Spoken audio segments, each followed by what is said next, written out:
Now, Baruch Hashem, I have smicha. I have a few smichas, but this is my smicha. Where she writes, Levi Yitzchak bli ein hore a ganzer Bocher. Levi Yitzchak a ganzer Bocher. I was only 3 years old at the time. Okay, Bebirchas kol tov asayim, tereshe shleimim v'atzlachaschem, and her signature. I'm Yossi Kamen. Welcome to Among Chassidim by Der Herr, an ongoing upbringing about life as a chassid, our vibrant connection with the Rebbe, and inspired living shaped by the way he teaches us each and every day. Today's episode is brought to you by Keren HaChamish. Keren HaChamish is a fund that was started by the Rebbe right after Chap Shvat in honor of the Rebbetzin. Stay tuned later in the episode to hear more about it. Okay, Shalom Aleichem, Rabbi Garelik, how are you? Baruch Hashem. It's a pleasure to be here. Okay, and today is a special podcast that we're doing. It's not visible in the on the screen, on the cameras, but we have an audience of many Bachrim that are watching us have this conversation as part of the Yom Iyun, Yud Shvat of the Vat Hamidiyat Tamimim. So it's a special edition. Shekayach for being here. My pleasure. Okay. So I want to begin and ask you, many people have their own story, but then there's a story that comes before them. So you have illustrious fathers, illustrious Zaydas, and maybe we can begin that way. I was thinking perhaps we should start with talking about your famed Zayda, Reb Shalom Posner. How does that sound to you? Excellent. There's plenty what to say about my Zaydi. Just by introduction, I have 2 Zaydis, my father's father and my mother's father. So you're starting with my mother's father, that's Reb Shalom. But my other Zaydi was also Rabbi Levi Garelik, and they both learned in Lubavitch. My Zayda Chaim Meir ended up later in Israel, which we'll talk about later if you want to. My Zayda Reb Shalom is as follows. His Zayda, Shalom's Zayda, his name was Zusha Posner. My uncle Zusha Posner is named after his Zayda. His Zayda and his brother came to America le'erech in the 1880s. Their son, a whole bunch of sons, but one of them, his name was Yitzchak Zalman. Yitzchak Zalman was a bocher, and he saw that here in America he cannot be Frum. He went back to Russia. As a matter of fact, Rabbi Jacobson, Rabbi Yisrael Jacobson, in his Sefer, Zikaron Livnei Yisrael, he writes the history of Lubavitch in America. He remembered my Zaydi's Zayda from, he was actually in Rusland, he was a schuster, he was a shoemaker. He came to America and he made a shoe called the Posner shoe. I have one at home, an original box called the Posner shoe from 1930. And Rabbi Jacobson writes in der Gevorn, a mede dicker Gewir. There were mede dicker Gewirim, but his son went back to Russia. He went back to Russia, and my Zaydi was born Tafresh Samach Beis, same year as the Rebbe. When he was about 17, 18, his father, Rabbi Jacobson actually has this story in his Zikaron Livnei Yisrael. He was doing some business with some goyim, and they got into a fight with the Yidden, and they took the Yidden and put them on a raft on the river. They blew it up, and everybody sunk. My Zaydi was then a bocher, and he waited a few days by the water. When the bodies came up, so then he recognized his father. He put him on his shoulder, and he brought him to Kever Yisrael. Oh. Earlier, in Tafresh Ayin Hey, this is just an introduction. I was once walking with my Zaydi Reb Shalom in front of 770, right after my Chassan in Tafshim Mem Hey, and all of a sudden he stopped by 770 and he looks up at the building, and I saw he went somewhere else, and he tells me, Levi, Heintike Woch was after Pesach. Heintike Woch this week is 70 Jahr von mein Niskabel. It's 70 years from my Niskabel. Niskabel means accepted. In Lubavitch. Lubavitch. Was heißt? Hundreds and thousands of Bochum came to Lubavitch. They weren't accepted. Most boys who came, that wanted to be accepted in Lubavitch, were not accepted. Chanya Morozov came in, Ranat, Tishrei Ranat, he came. And his whole group that came with him, nobody was accepted. He was the only one by Mazel, a whole long story. But Mezedi had a Mazel. He came the last Zman of Lubavitch, the last semester, because the Rebbe Rashab left Lubavitch in Tofresh Ayin Vov, right after Tishrei, in 1916. So Tofresh Ayin Hey was the last semester. Mazed was born in Samar Beis. Right after his bar mitzvah was Ayin Hey. And he did not need to go through a test in order to get his niskabel. Why? Because he came from a city called Ramen. In Ramen, the mashpia was Rabbi der Masmid. Anybody who came with a zettel for Rabbi der Masmid didn't have to go through any test automatically. So Mazedi was in Lubavitch in Tofresh Ayin Hey. Then later was the story with his father. Tofresh Pei, 4 years later, when the Rebbe Rashab passed away, he wasn't there in Rostov. He was in Rostov for Tishrei. He told me a lot of stories about that Tishrei. Stam, just an interesting point. He told me that Sukkos, he saw it himself. The Rebbe was sitting in the Sukkah, so geplochet aregen. You talking about the Rebbe Rashab? The Rebbe Rashab, yeah. Mazedi always said the Rebbe, he didn't say which Rebbe. The Mazedi was by the Rebbe Rashab, by the Frierdiker Rebbe, and by the Rebbe. He always said the Rebbe. There's a very famous story that I'm going to get back to the story of the Sukkah in a minute. That he used to say, the Rebbe ist einmal reingekommen zu sagen, der Meimer, aber der Rebbe noch nicht gekommen. Und alle haben gefragt, wo ist der Rebbe? Aber der Rebbe steht dort nur wart. Back and forth. The story is, in Lubavitch, the way it used to work is, the Rebbe Rashab said a Meimer every Friday night. And the Meimer used to be Friday night before Kegavna. After Kaddish, they would stop. They would go to the center of the room. There used to be a mem, 4 tables. And there were 2 chairs on the 2 sides and inside. The Rebbe Rashab would sit in one, the Frierdiker Rebbe in the other. And the Rebbe Rashab would look into the eyes of the Frierdiker Rebbe during the whole Maimer. That's how the whole Maimer went, for about 45 minutes to an hour. But one time, so usually the Frierdiker Rebbe used to come first, and then the Rebbe Rashab would come. But one time, somehow, the Rebbe Rashab came, and the Frierdiker Rebbe wasn't there yet. So the Rebbe Rashab was waiting till the Frierdiker Rebbe came. So that's how Mazedi said the story. The Rebbe is gekommen, aber the Rebbe noch nicht gekommen. You know, anyways, Mazedi used to say always the Rebbe. So in Ayin Hey, he was accepted in Lubavitch. Tofresh Pei, he was there for Tishrei. And you're saying a story in the Sukkah. So at Tofresh Pei, in the Sukkah, he says, he says, aber auf den Seat von Rebbe, on the Rebbe's place, in the gegangen Regen. He says, they all saw it. On the place of the Rebbe Rashab, there was absolutely no rain. Anyways, that was still Tofresh Pei. Then Tofresh Pei Beis, he was in Poltava. He went to jail. If you want, I'll tell you later the story. He was married. No, not yet.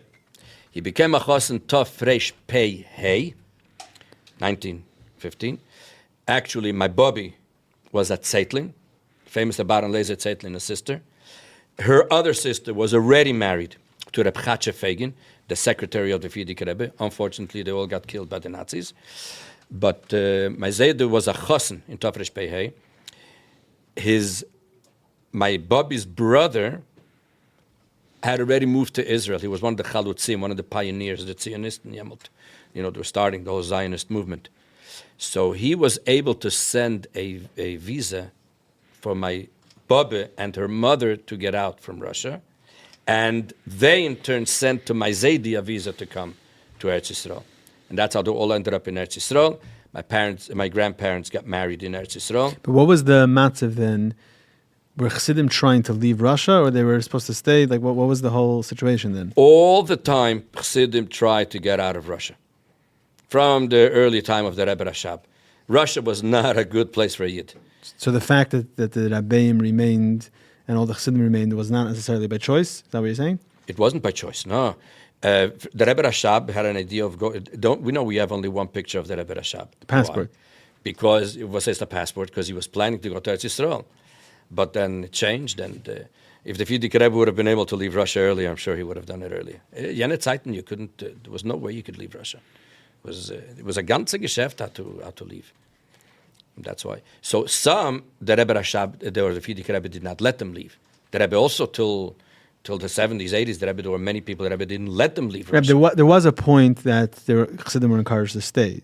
Some. Because there were other Yidden that left right when communism started. They just left. Those who were able to, left. The problem was, everybody was afraid to leave because you're going to come to America, you're going to become frei.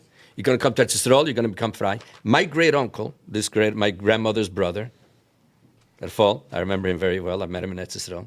When he came to Eretz Yisrael, he went a Frum bocher. He fasted on the boat going to Eretz Yisrael for 8 days. Almost fast. He had potatoes, whatever, but he came to Eretz Yisrael and they told him, you want to join the Chalutzim, you want to become part of the pioneers, you have to take your tefillin and throw them in the sea. By the time they came to Eretz Yisrael, my Baba, my Zayda, he was totally frei. And my Baba's mother, her son, she begged him, L'chol ha'pachas Yom Kippur, come in shul, come to shul. He walked halfway and he went back home. No, everybody knew, you leave Russia, is uis. Here in America, you know, yet thousands of shuls. Nusach in Maplewood, the Nusach Ashkenaz shul is whatever, and the Nusach Harishul is a Reformed temple, Anshe Lubavitch. That's a Zicher. Here in America, everybody became, it was over. There was no way. That's doch my Elter Zayde went back to Russia as a Bacher. Right. Anyways, so then my Zayde had in America grandparents, uncles and aunts, while he was in Eretz Yisrael, and he sent a letter to his Zaydi if he could send them an affidavit. An affidavit is that why should America allow refugees? They have somebody in America who's going to take care of them, so then they could let them. There's many letters, for example, the Rebbe's father, Rabbi Levi Yitzchak. The Frierdiker Rebbe worked at the shul in Boston, sent an invitation to Rabbi Levi Yitzchak, this way they would be able to bring it to America. Lapoli didn't work out, but that's what an affidavit is, that someone in America is taking responsibility for you. You're not going to just be on welfare. So my Zaydi wrote to him, I'll send you an affidavit. The only thing is you have to be careful, because if you come to America, you're going to have to cut two things. The board and the situk. Here in America, it's not going to work. So my Bobby and Zaydi decided they're staying in Eretz Yisrael. Staying in Eretz Yisrael. They were poor, whatever, but they're staying in Eretz Yisrael. Vayhi hayoim tafresh petes. Frierdiker Rebbe came to Eretz Yisrael. Frierdiker Rebbe came to Eretz Yisrael. So my Zaydi was a Tomim from Lubavitch. So he was one of the people who was Mishamish, the Frierdiker Rebbe, during that trip. So he asked the Frierdiker Rebbe, my Zaydi asked the Frierdiker Rebbe for a bracha, for some kind of a job that he was going to get. And the Frierdiker Rebbe told my Zaydi, Shalom, do for in America. No, the Rebbe said, do for in America. So he right away sent a letter to his Zaydi. And he said, I'm planning to come anyway, so send me an affidavit. So the Frierdiker Rebbe was in Eretz Yisrael in Tammuz Av. By Tishrei, he was already here in America, the famous Tishrei. My Zaydi and Bobby got there around Kislev time.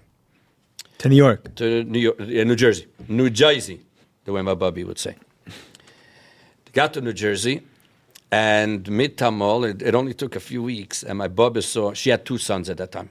My uncle Zalman Posner, and Label. They're the Palestinians, because Israel then was called Palestine. So in their passport, it says they were born in Palestine. We used to call them the PLOs. Anyways, so they were about 4 years old, 4 and 3, or 5 and 4, when they came to America. And my Bobby saw there's no way that they could stay Frum. Now, so she wanted to go and ask a bracha from the Frierdiker Rebbe. The problem was that in that trip, the Frierdiker Rebbe did not give yechidus to women. The trip in America? When that first trip the Frierdiker Rebbe came, he only gave yechidus. The whole year? The whole year.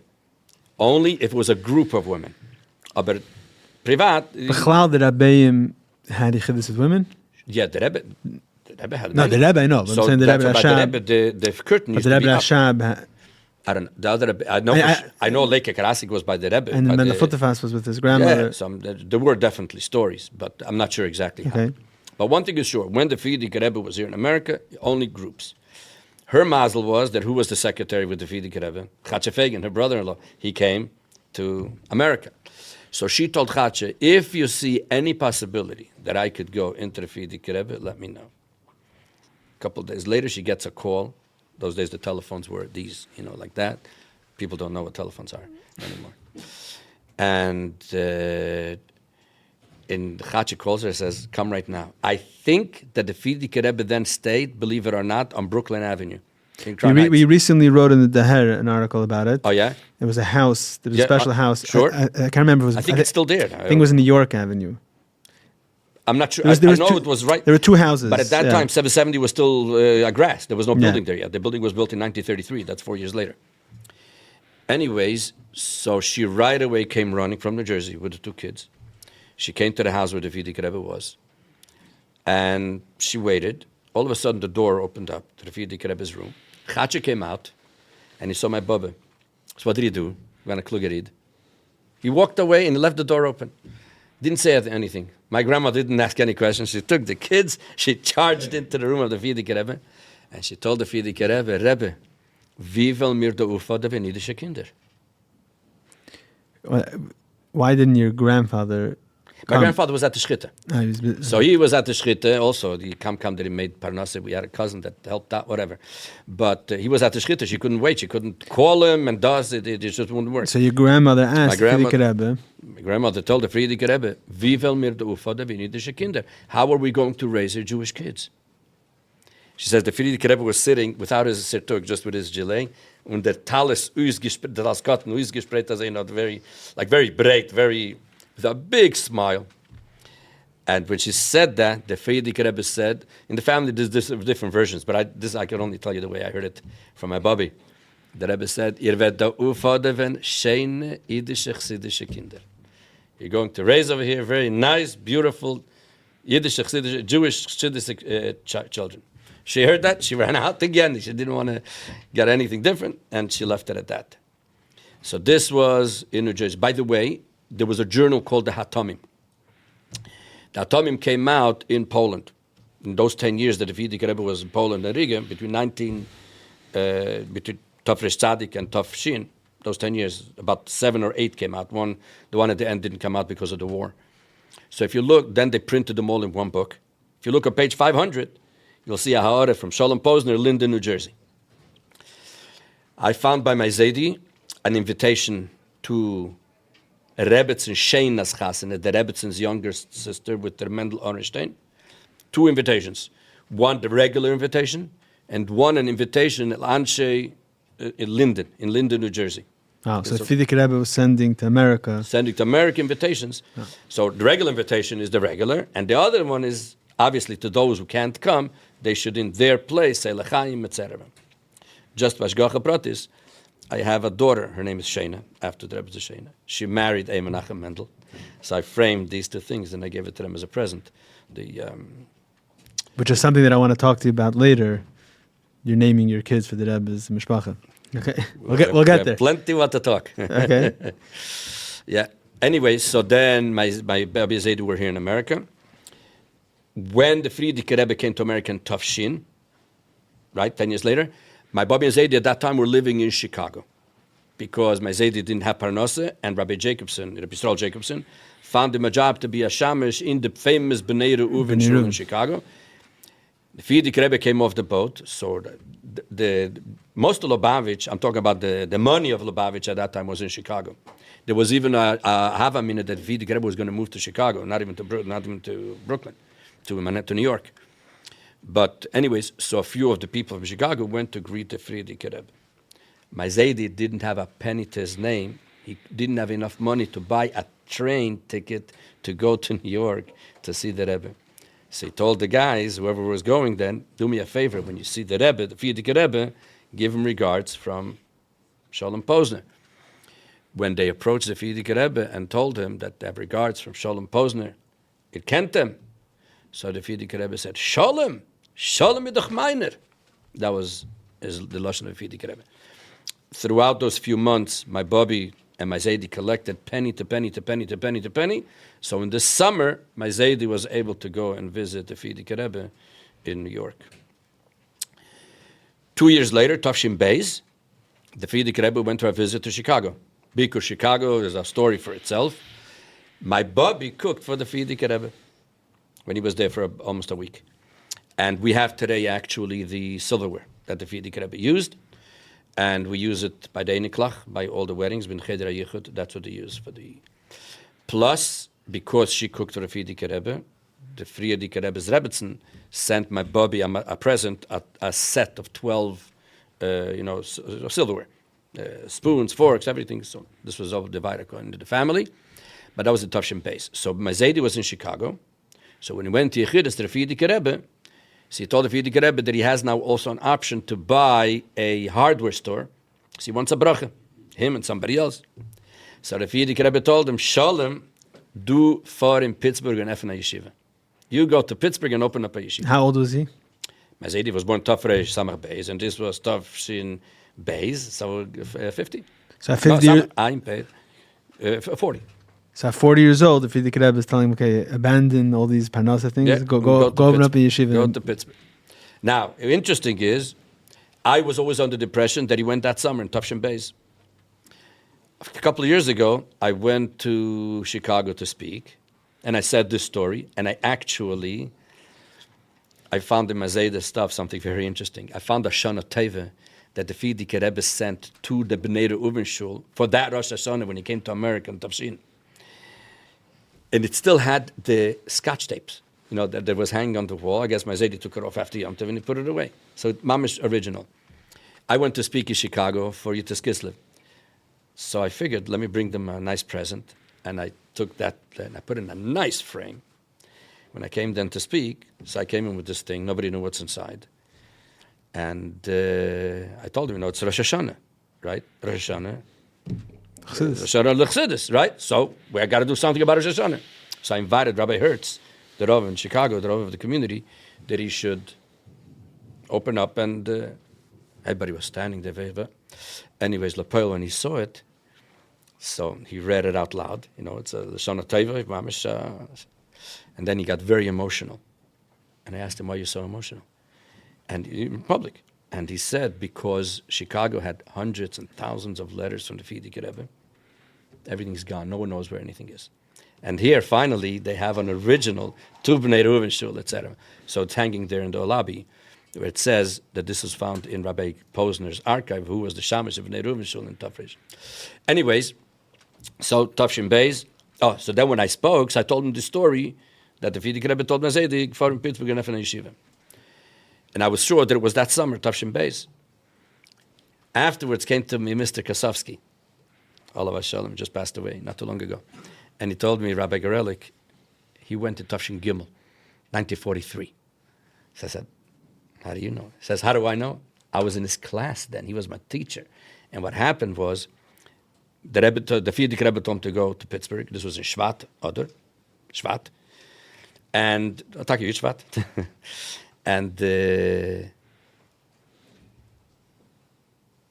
the teacher who taught that class right after Pesach decided he's not continuing to teach them anymore. After Pesach, it's only 1 month, there's no yeshiva. He wasn't a chassid, he was a... And Mazedi couldn't watch how all these kids are going to be without a teacher. So he stayed and taught them for a year and a half. Which school is this? One of the local schools there that was connected to Bnei Reuven somehow. So he stayed for another year, and he went in Tafshin Gimel in the summer. When I started looking at the letters, I see that he went to Tafshin Gimel. Anyways, it took a year. Before he left, he'd resigned from the shul because the Rebbe told him, the Fiedike Rebbe told him, go to. So he went over to the president of the shul, and he told him that he's resigning. She said, Farvas, what's wrong? What? She says, no, I'm going to Pittsburgh. He says, why are you going to Pittsburgh? He says, I'm going to Pittsburgh to open up a yeshiva. So the president told him like this, when David wachsen groß, wird in Pittsburgh sein a yeshiva. When here grass will grow, that's when there'll be a yeshiva in Pittsburgh. That was very encouraging, for my Zayda, besides all the other problems that there were those days. Anyways, he went to Pittsburgh, my bubby, and they started. Actually, the yeshiva started a year before. Rebbe Mottel Oldtime, who later was in the Bronx, he was a bacher still. He went to Pittsburgh first. Those days it was musical chairs, all the were going from one place to another for a few years, and you mentioned Bnei Reuven. I think Ishadav Groner was the Bnei Reuven. Rabbi Lieberman was there. Groner was, but Lieberman. It was a lot of musical chairs. No, but I'm saying a guy like Yitzhak Groner, who later went to Australia, he was in different places in the United States. Herschel Fogelman was in different places. The way Herschel Fogelman would put it, Rabbi Herschel Fogelman, Harry Fogelman, he was in Worcester. But he was in different places first. He says, until Tafshin Yud, it was musical chairs. Tafshin Yud, the music stopped. Wherever you were, that's it. Anybody who wanted to go further, he used to come to the Rebbe and say, the Fiedike Rebbe used to send me here. He says, the Fiedike Rebbe sent you where you are now. You want to change? Go to the Fiedike Rebbe. Don't come to me. On Yud Shvat Tafshin Yud Aleph, in the shlichus, that's what the Rebbe says, that all the shlichus in that the Fiedike Rebbe had Aruf Garelik should continue. I mean, he said it publicly. That's it. No, but that's the musical chairs. It was over. Yeah, richtig. Anyways, so my Zayde opened up the yeshiva. He continued this. Rabbi Olten started a little bit, but then my Zayde, of course, took it to the next level. When the first Yechidus, they came to the Frierdiker Rebbe, and of course my Bobby and Zaidi told the Frierdiker Rebbe that it's very, very hard. Sai begashmis, sai beruchnis, everything. Frierdiker Rebbe said, this again, I'm telling you the way my Bobby told me the story. The Frierdiker Rebbe said, ihr sollt ackern und sehen. You should plow and seed. Und ich will gießen Tränen, as es soll wachsen. And I will shed tears that it should grow. Once the Rebbe said that, gange weiter, there was. So this was my Bobby and Zaidi. Then came Tafshin Yud. And of course, my Zaidi came to New York, to Shvat. Motzei Shabbos, he found out that my mother was a little girl. And she told me she remembers how my Zaidi made Avdoladem, mit ungeschwollen Augen, she was crying like crazy. He came to New York, he came for the next morning. And he was one of the people who had the shlichus to be by the Tare of the Frierdiker Rebbe. And he got the left hand. The hand that the Rebbe used to put on film. He got the left hand. That was basically, and then the rest is history. The rest is history. Okay, so before we go to your parents, we have to go to the other side, the Chaimer. Yeah, there's still plenty to talk about Shalom. I mean, I have a lot of other stories, but this is just Bekitzer Nimrat, eh? A lot of people asked, when my Bobby passed away, this was in Tafshin Nun. The Rebbe was out there by the Levi. First of all, the Rebbe after Tafshin Lamed Ches, after 1978, the Rebbe stopped going out to Levi's. The Rebbe used to, till Tafshin Lamed Ches, till the heart attack, the Rebbe used to go out to every single Levi that used to come in front of 770. The Levi used to come in front of 770. Rabbi Groner would go into the Rebbe, tell him that the Levi is here, the funeral. The Rebbe would come out. The Rebbe would walk on the sidewalk, cross the street, go till the fire hydrant. It's that fire hydrant is still there in front of it. Now it's in front of the museum. Those days it was in front of 796. The Rebbe would stop. The cars would go. Once all the cars were gone, the Rebbe would come back, wash his hands outside, and then go inside, go into the Zal. The way, just for historical purposes, the way it used to work is, you walk into the Zal, on the right side there's a table with benches, and over here there's a table of benches. We used to take away that table on the right side, the one under the clock, take away the table, the place was empty, there was just a bench. And the Rebbe would come in, would sit down on the beginning of the bench, his hands were wet, because you don't dry your hands after a Levaya. And the Rebbe would say, Yesh, I guess it was Yesh so that's the minig. And the Rebbe would move from one place to another on the bench, because you're supposed to move 7 times. I saw it dozens of times, till Tav Shalom Ches. And the Rebbe would, move there. So, but the Rebbe would stand by the fire hydrant for 10 minutes max. Once all the cars are That's gone. a long time, 10 minutes. I said maximum. Yeah. Less. The cars to go by took 2 minutes, another 2 minutes, whatever. By my Bobby, I didn't see it because I went to the Levaya, to the airport. The Rebbe was out there for over a half hour, or 40 minutes or something. There's a video. The video of the whole thing, yeah. Yeah, it's amazing. And you can see how Rabbi Groner goes over to the Rebbe, and the Rebbe continues looking. And everybody wanted to know why. I am not going to tell you why, because I have no idea why, and nobody knows why. But one thing that I will say is, Tafshin Yud, after Yud Shvat, this was somewhere 3-4 months later. I don't know if it was in Iyar, in Sivan. The Rebbe wanted my uncle, Label Posner, which also just passed away, unfortunately, to go on shlichus to California, which he did, as a bocher. And that's why he wasn't here, Yud Shvat Tafshin Yud Aleph, because he was in California. He got married 2 weeks later. The Rebbe was the first one. The Rebbe was at the Kedushin was by him. But he wanted to come for Yud Shvat. The first one after the Nesias. After the Nesias. I think the Rebbe didn't do it, the whole Avelis. Yeah, the whole Avelis didn't do it. Yeah. Before the Nesias there was, but another parsha. So, and the Rebbe wanted those days to go from New York to California, a bocher. It was a story, And she asked the Rebbe, and when the Rebbe said that he would like Label to do that, my Bobby's reply to the Rebbe was, "As sein Melech heist, vet man azeitan." Tafshin Yud, in the summer. Verstehst? Now, she Bichlal had. I found a letter from Azedi to my parents from Tafshin Chav Ches. Tishrei Tafshin Chav Ches. That Rosh Hashanah, in the middle of the Fabrengen, the Rebbe sent up a bottle of wine to the ladies' shul for Rebbe to Posner. Then a few minutes later, the Rebbe sent out a second bottle for all the ladies. There's only zank and jealousy. Okay, but that was, my Bubby was a special lady. Anyway, so that's my Bubby and Zadie. You know, everybody heard of Dr. Twersky? Dr. Twersky was in Pittsburgh, and he was a geschworene chassid of my Zadie. He was very close to, if you want later, I'll tell you a whole story. But my Zadie was, he learned to Lubavitch, was by all three Rebbeim, and by him, he never said Rebbe Rashab, Frier Dike Rebbe, never. Always the Rebbe. And he told me once, the Rebbe had bei mir gefragt, Shalom, nach wem bist du angenommen? Who are you named after? And I was trying to figure out, the Rebbe asked me, since when, what was the occasion? I figured out it was the Rebbe Rashab that asked him that. Yeah. But he told me, the Rebbe. Yeah. Okay, anyways. Other Chassidim didn't do that. What? The Rebbe... My Zadie the was Tate, the Rebbe the Zon, Rebbe, and that's it. Never did he say Yene Rebbe or, garnished. Straight. One of the integral components of being a chassid are the Chassidish Yomim Tovim and Yom Pagra. Whether it's Hey Tevis, Yud Shvat, Yud Aleph Nisan, or Gimel Tammuz. These days give us an opportunity to connect with our Rabbeim, to connect with each other, and be better Chassidim. What is the story behind each of these days? How did the Rebbe commemorate and celebrate these days?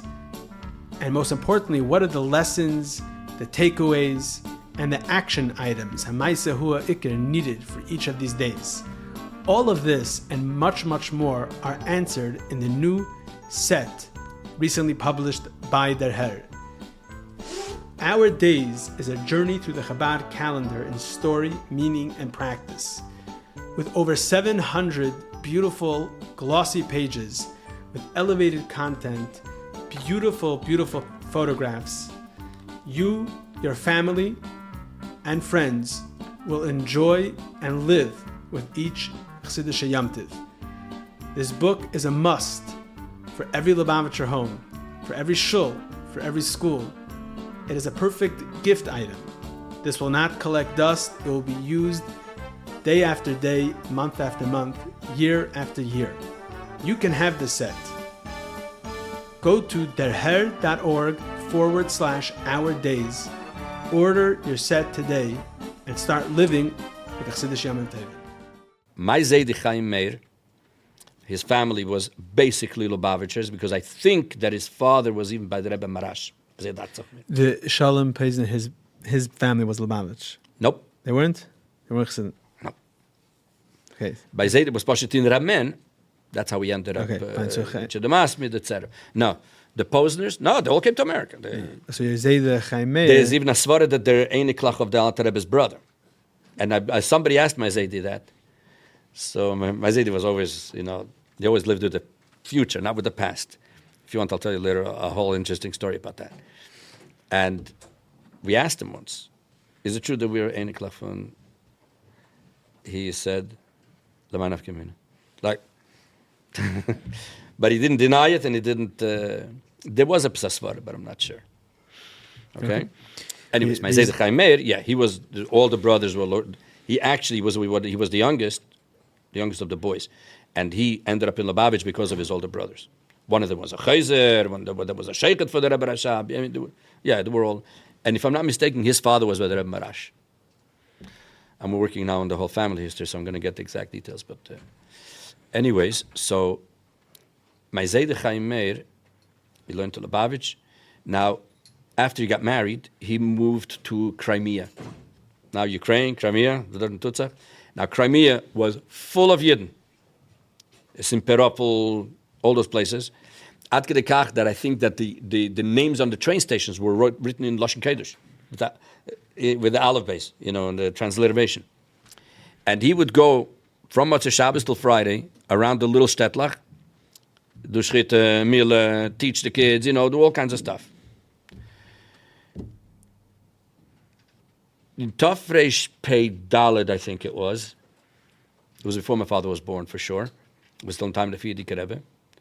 He had, my Bubby, my father's mother, she was a Rivlin, a Inikul of the Vilna Gaon. Cousin of the former president. Yes. Second cousins. when they came to Israel, the second cousins, the same family. So when he had brothers-in-law who were very wealthy. They weren't chassidim, but they were fine, And they decided they're going to sell everything, get a few pieces of gold, put it into their, leave Russia and Zachab Trogen, and my Zayda said he is not going to until he has to have the Frierdiker Rebbe.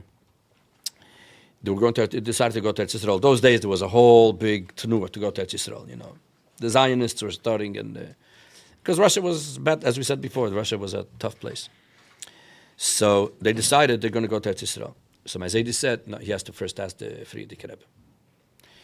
He was there, by the way, in Tafresh Bezayin, when the Frierdiker Rebbe was in the Vagzal, when he said, Hi Hashem Elokeinu Imonu, when the Gufim sind nicht gegangen in Gold, or nor the Gufim, the whole story. My Zaydi was there in the train station.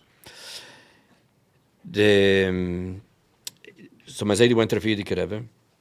At that time, my father had two older sisters, Perman and Zalmanov. They were, let's say, 5 and 4.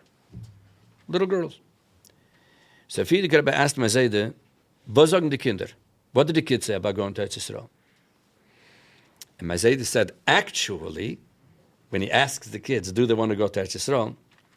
The Ältere sagt, as if he'll gain. They had idea what Eretz Yisrael is, like behind Pluto. Okay? Pluto's not a planet anymore. Right, it's Oliver Shalom, but is he still there? So the Ältere sagt, as if he'll gain. The older one says she wants to go. The Ingere, the little one, a 4-year-old, 4-year-old, whatever she was, sie sagt, ich will nicht. Whenever you say you're going to Israel, ich will nicht. I don't want. That's what he told the Frierdiker Rebbe. So the Frierdiker Rebbe said, man darf sich zuhören, was kleine Kinder sagen. You have to listen to what little kids say. Und du wirst noch fahren in Eretz Yisrael. Frierdiker Rebbe said, du wirst noch fahren in Eretz Yisrael. Years later, after the Frierdiker Rebbe left, Zaydi was in shlichus, and he was arrested, I don't know how many times. All the Russian Lubavitcher kids knew, if your father walks out of the house with Talzit film with police, that means he's not coming back. They all knew that. My Zaydi, whenever he used to walk out with the talis with the police, he would tell the kids, Kinder, lach deiget nicht, ich will noch liegen auf Arazesim. That's what he kept to say. Ich will noch liegen auf Arazesim. And he used to come back every time he came back. So, and eventually they all left Russia, of course. My Zaydi had always heard that when they left Russia, the family wasn't all united because one son stayed in Russia, came out many years later, my uncle. And my Bubby, my father's mother, had passed away in the year Tafshin on the operating table in Kharkov. The operators went bad, the ganze Meise. So that's why the family decided whoever is in Israel will all have a place in Harazezim, we'll all be together. So that's the basic story of my Zayde Chaim Meir.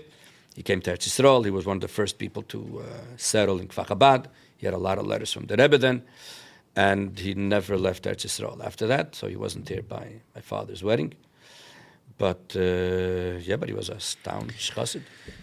Okay, so I want to go to your parents. And so your father, first of all, it's two different stories, your father and your mother. So your father, maybe we'll start with your father. Your father was born in Russia. Until a few years ago, no one knew where exactly he was born. He was born in Zhankoye, near Simferopol, yeah. How old was he when they went to Eretz Yisrael? Oh, no. So you go. After his bar mitzvah, he left with everybody, with the famous Eshalonen. Now, one sec. Let's just get a little bit of history here. Once the war broke out, the Second World War, the place was going bananas, right? So my father was in Almaty. There were refugees that were just running anyway. So a whole bunch of refugees came to Almaty, where the Rebbe Levik's father was. The Rebbe's father was, the Rebbe Levik. So he was there for over a year, maybe even 2 years, I don't know. He was there for a good while. And that's where he met Leibel Raskin, who later became the shlich in Morocco. Because they were both two little kids in the train station for 2 weeks till they finally found a place where to stay.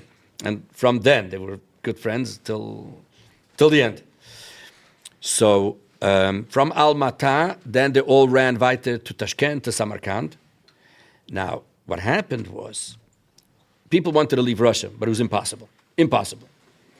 I think even the train system, I think, was different in Russia. The train tracks push it, so people shouldn't be able to run out, So when the Nazis came into Poland in 1939, right, the Jews in Poland had no clue what the Nazis are planning to do.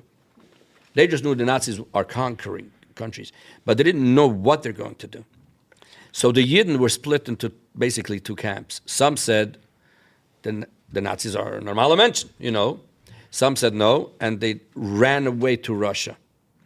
So those that ran away to Russia, most of them got saved. They ran till Sibir, as far as possible. Well, eventually the Nazis went into Russia. So but they didn't make it all the way down there. Right, so they had to go deeper into Russia. Sure. So, but most of them got saved, sof kol sof. It was hard, it was terrible, but most of them got saved. Those who stayed in Poland all went to the concentration camps. Geëndigd. Now Stalin, for some reason, made a very interesting law after the war was over, that all those that have a Polish passport could come back from Poland, from Russia back to Poland. So what did the Chassidim do? They figured they'll make false Polish passports and which is a parsha for itself. It's a long, long story how that That's happened. how all the Lubavitcher Chassidim got out of Russia. Right? And when you look, there's a paper that came out not too long ago that has a list of all the people. On that first page, I have Rabban Ischano, the Rebbe's mother, and on that same page is my father's family. The mamish on the same exact page. They were on the same train, and there was a whole story with my two aunts, how the Rebbe Tzachana did not want to leave Moscow and go. She was afraid. And then they went up, and they told her, she said, with them I will go. A whole long story. So one second. But I sort of go back to Almaty. Why were they in Almaty? Weren't most Chassidim in Tashkent or afterwards? Tashkent was later. Samarkand. Yeah, but from Almaty they went to Tashkent. So I remember I once spoke to your father about things that he remembered from the Rebbe's father. So maybe you can talk about that a little bit. My father never saw the Rebbe's father. He said a story about steps. That's what I remember. Something about steps that he almost saw him. Am I making that up? I don't know. The main he never saw. That's the fact. Because they were in a different part of town, and my Zayda was afraid to take my father. My Zayda went a few times. My Zayda, Chaim Meir, he did. But my father never saw. As a matter of fact, when it was Shnas HaShloshim, 30 years from the Rebbe's, from Rebbe Levik's Histalkus. He passed away in Tavshin Dalet, 1944. This was 1974.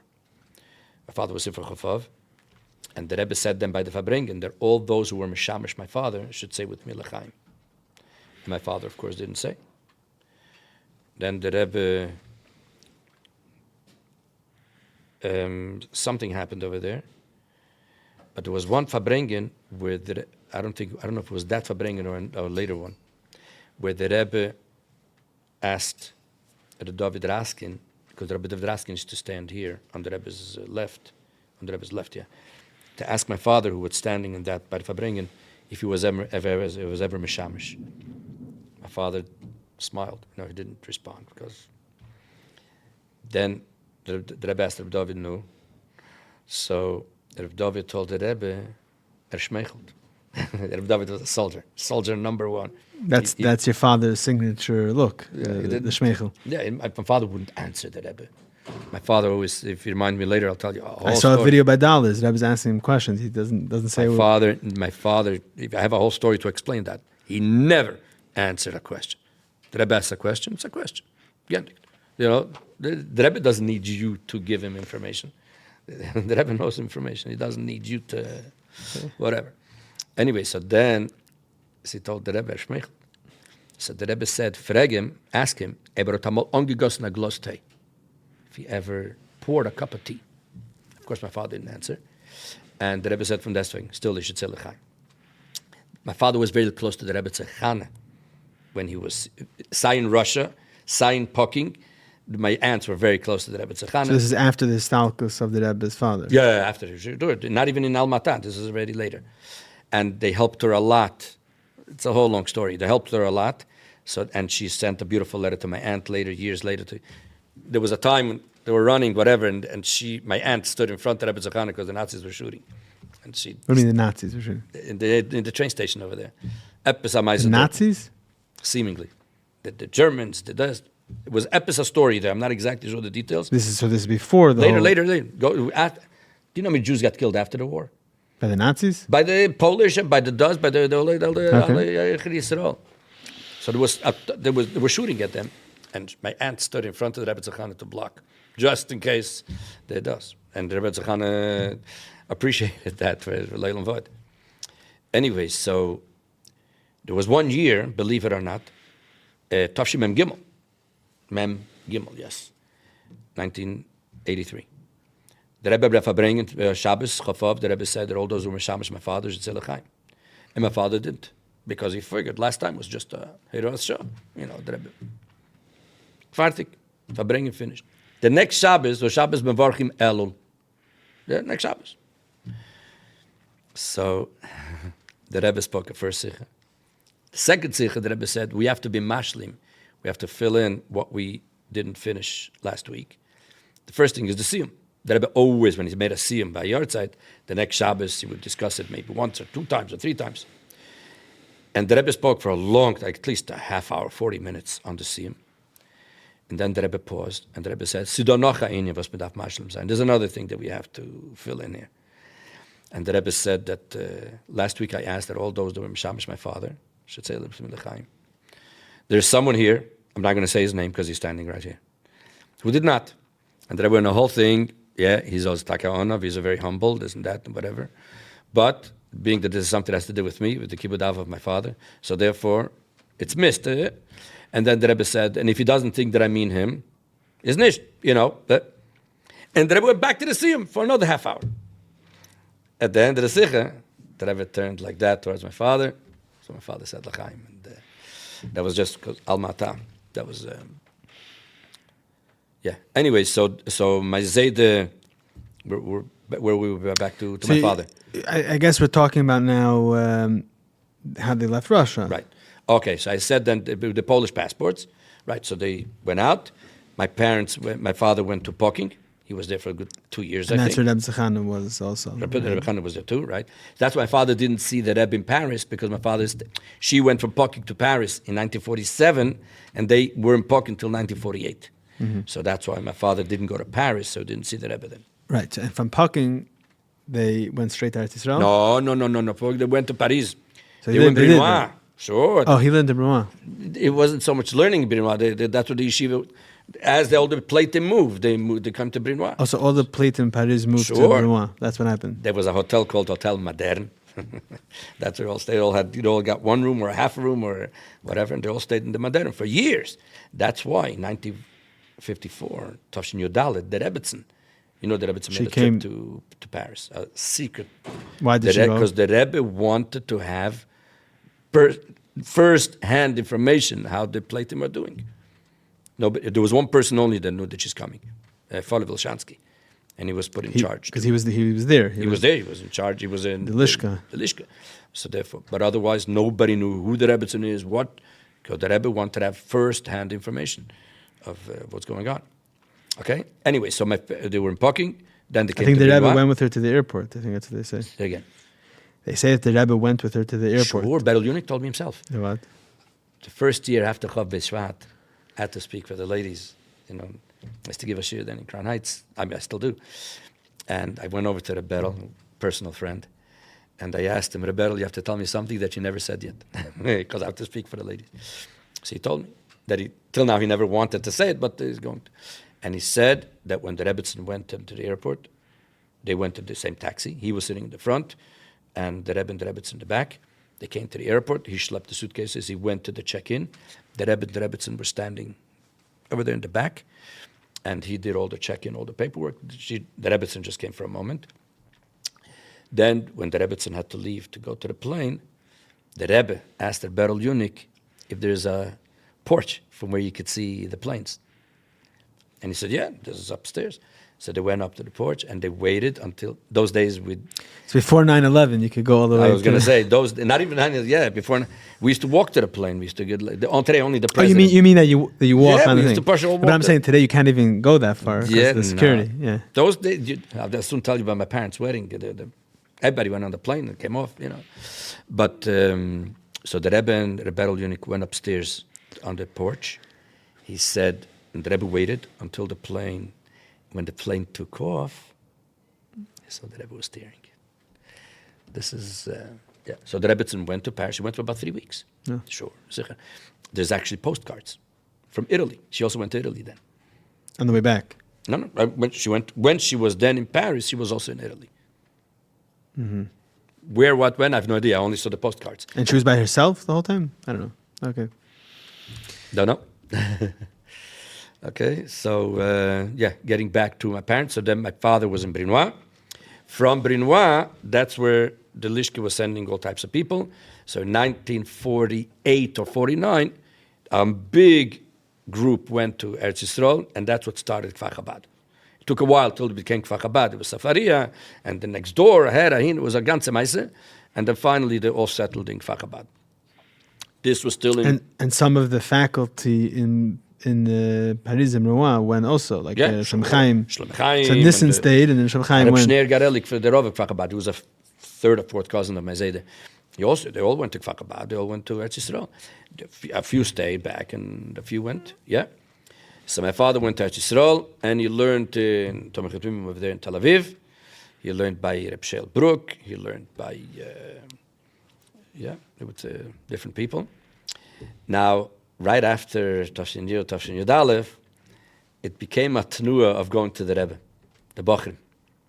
How old was he in Tafshin Yud Aleph? Tafshin Yud Beis, he turned Tzadi Beis.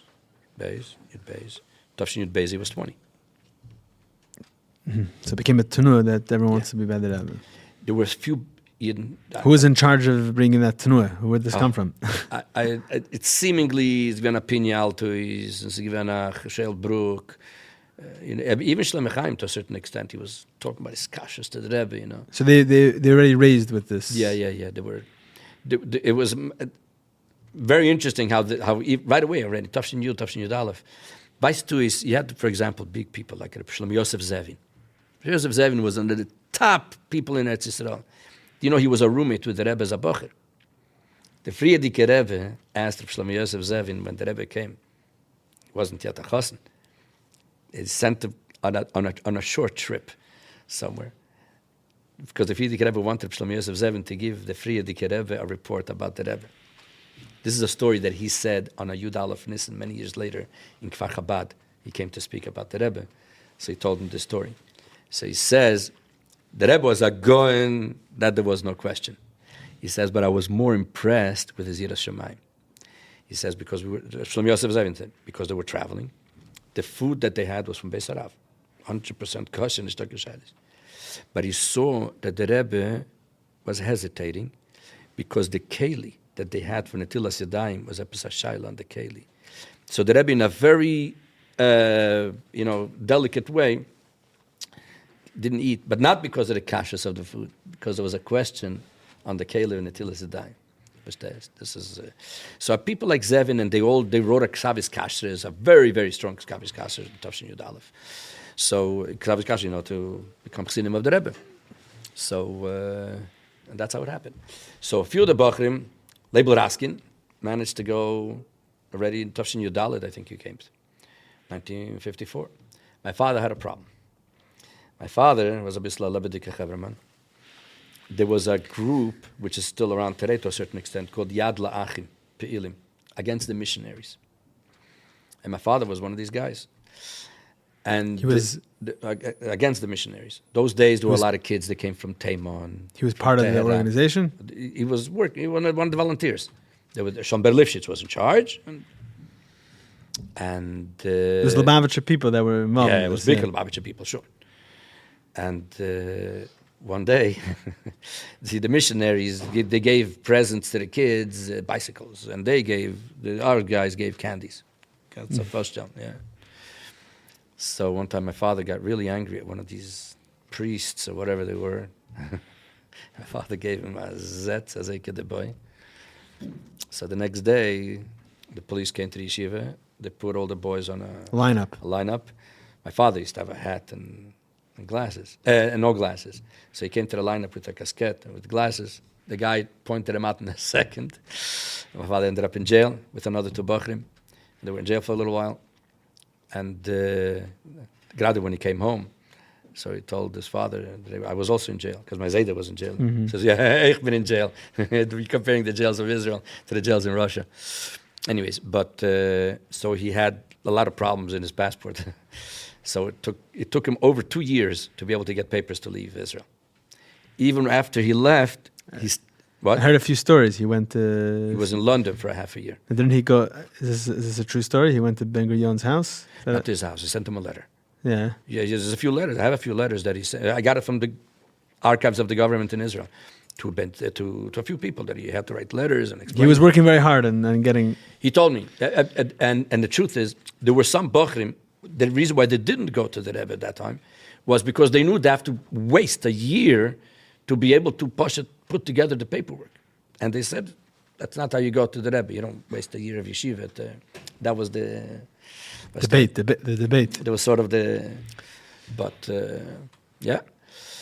So Lepoil, my father, finally...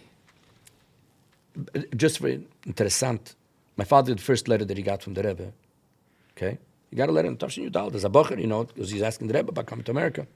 A couple of months ago, I got a hold of a letter from the Rebbe to Reb Shlomo Chaim, who was a mashpia.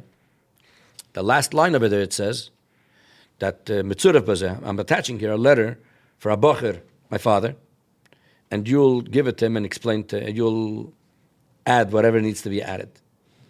So that first letter that my father got, he got it through Reb Shlomo Chaim. So Shlomo Chaim was his mashpia. I mean, to the extent that the Rebbe sent him the letter through Shlomo Chaim. So Shlomo Chaim was a big effect on him. Anyway, so then he finally came to the Rebbe, Shabbos Mevorchim Tammuz Tavshin Tezvav. This was the same month that the Rebbe was sending the shluchim to Eretz Yisrael, the famous Yad HaChamisha story. Tavshin Tezvav. Tezayin? I think it was Tezvav. Okay. Well, you could check whenever that We'll was. check the records, okay. Basically, there were some Fedayins that came and they made this pogrom in Kfar Chabad where the 5 boys got killed. So the Rebbe in the summer, he sent 15 Bachrim to represent him. So this was in that month. And so then he was in 770 for a good 2 years. Then he became a mashpia in Newark. Newark now is Marston, but before they were in Newark. He was a mashpia in Newark. And then Purim Tavshin Chai became a chassan. By the Fabring, that day. They got an answer. Before the Fabring. What? By the Fabring. By the Fabring, the Rebbe gave him a piece of cake and to my Zaydi. And that was the... No, it was in the morning the Rebbe already sent out a zettel, that's come. Purim Tavshin Chai. So before you move on, I have a question about your father. Someone actually asked me recently, I hope he doesn't mind that I'm sharing it. I'm not going to share with his name, but he's been listening to some of the interviews that I've been doing. And he didn't go to Teimchet Mimim, this fellow. So he asked me, he keeps on hearing about, everyone talks about Rabbi Levi Garelik with so much haracha. It's like, what is it? What is it? That was the question that he asked me. In one sentence, my father was a person who lived the Rebbe 24/7, 365. Kipshute. No gimmicks, no garnished. Straight. Rebbe, and that's it. The fact that he was in Italy, there's Italy, there's my father. He's there because the Rebbe sent him, and there was nothing that he did before he thought, what would the Rebbe want me to do in this case? And he was always right. I'll tell you a story, Bekitzer. The first few years, my father got letters from the Rebbe galore every 2 weeks. Every 2 weeks he got a letter. These were responses? Responses to questions, to this, to that, or from Rabbi Chadikov, which all the letters from Rabbi Chadikov was... So your father did write? My father wrote. Yeah, sure. My father wrote. You said it before he didn't speak, but he did write. Yeah, writing? Yes. He always wrote. Yeah, wrote. The Rebbe always wanted... Not only that, if he did... Imagine, it was one Tishrei.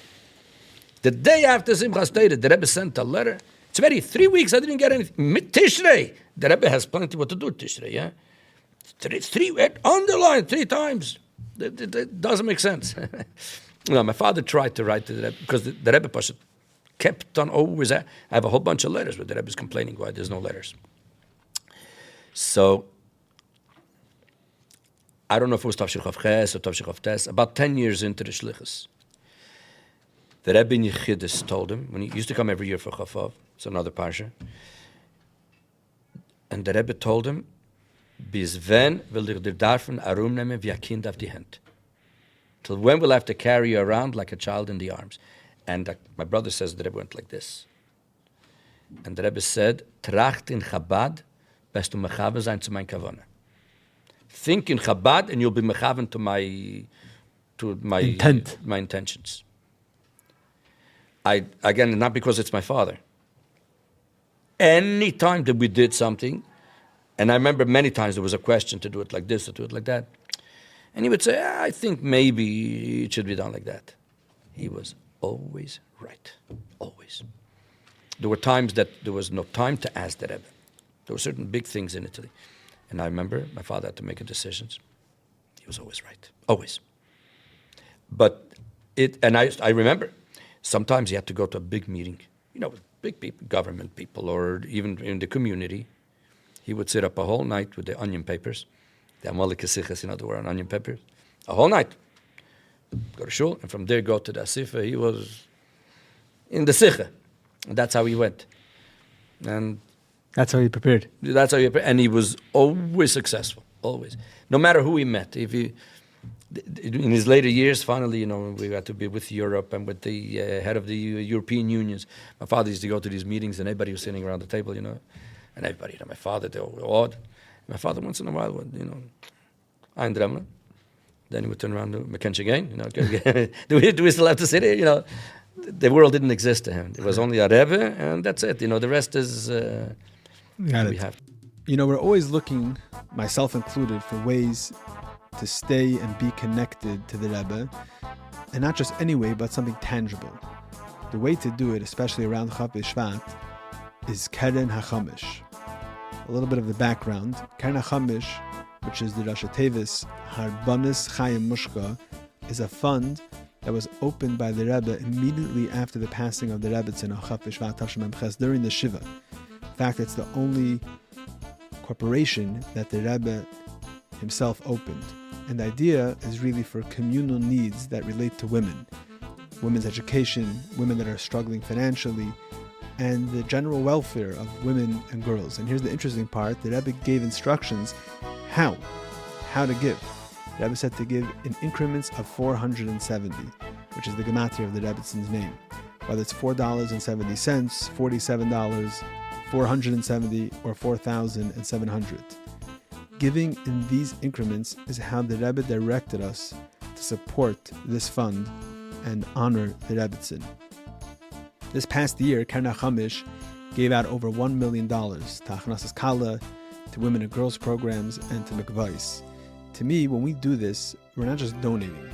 We're fulfilling a specific request the Rebbe made. We are connecting ourselves to the Rebbe and the Rebbetzin.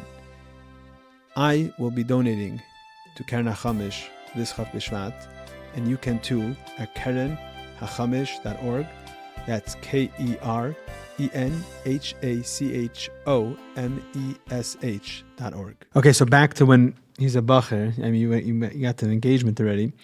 So first of all, there's two things. Number one, I'm mixing two things. Maybe I shouldn't, but first of all, there's so much kiruvim that your father received from the Rebbe. So I'm interested to know if that was like when he became a shliach, and that was before. But the second part is that in general, the connection that the Rebbe had with the Bachrim and the Yuds was like a very special, deep and open. Meaning there's many Bachrim, or a lot of the Bachrim that had that connection to the Rebbe. So it's not I don't know if that's my question or I'm segueing into that discussion with you.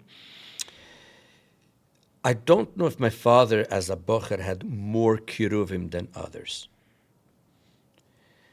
The Rebbe definitely saw in this guy Emeskeit, Chassidishkeit.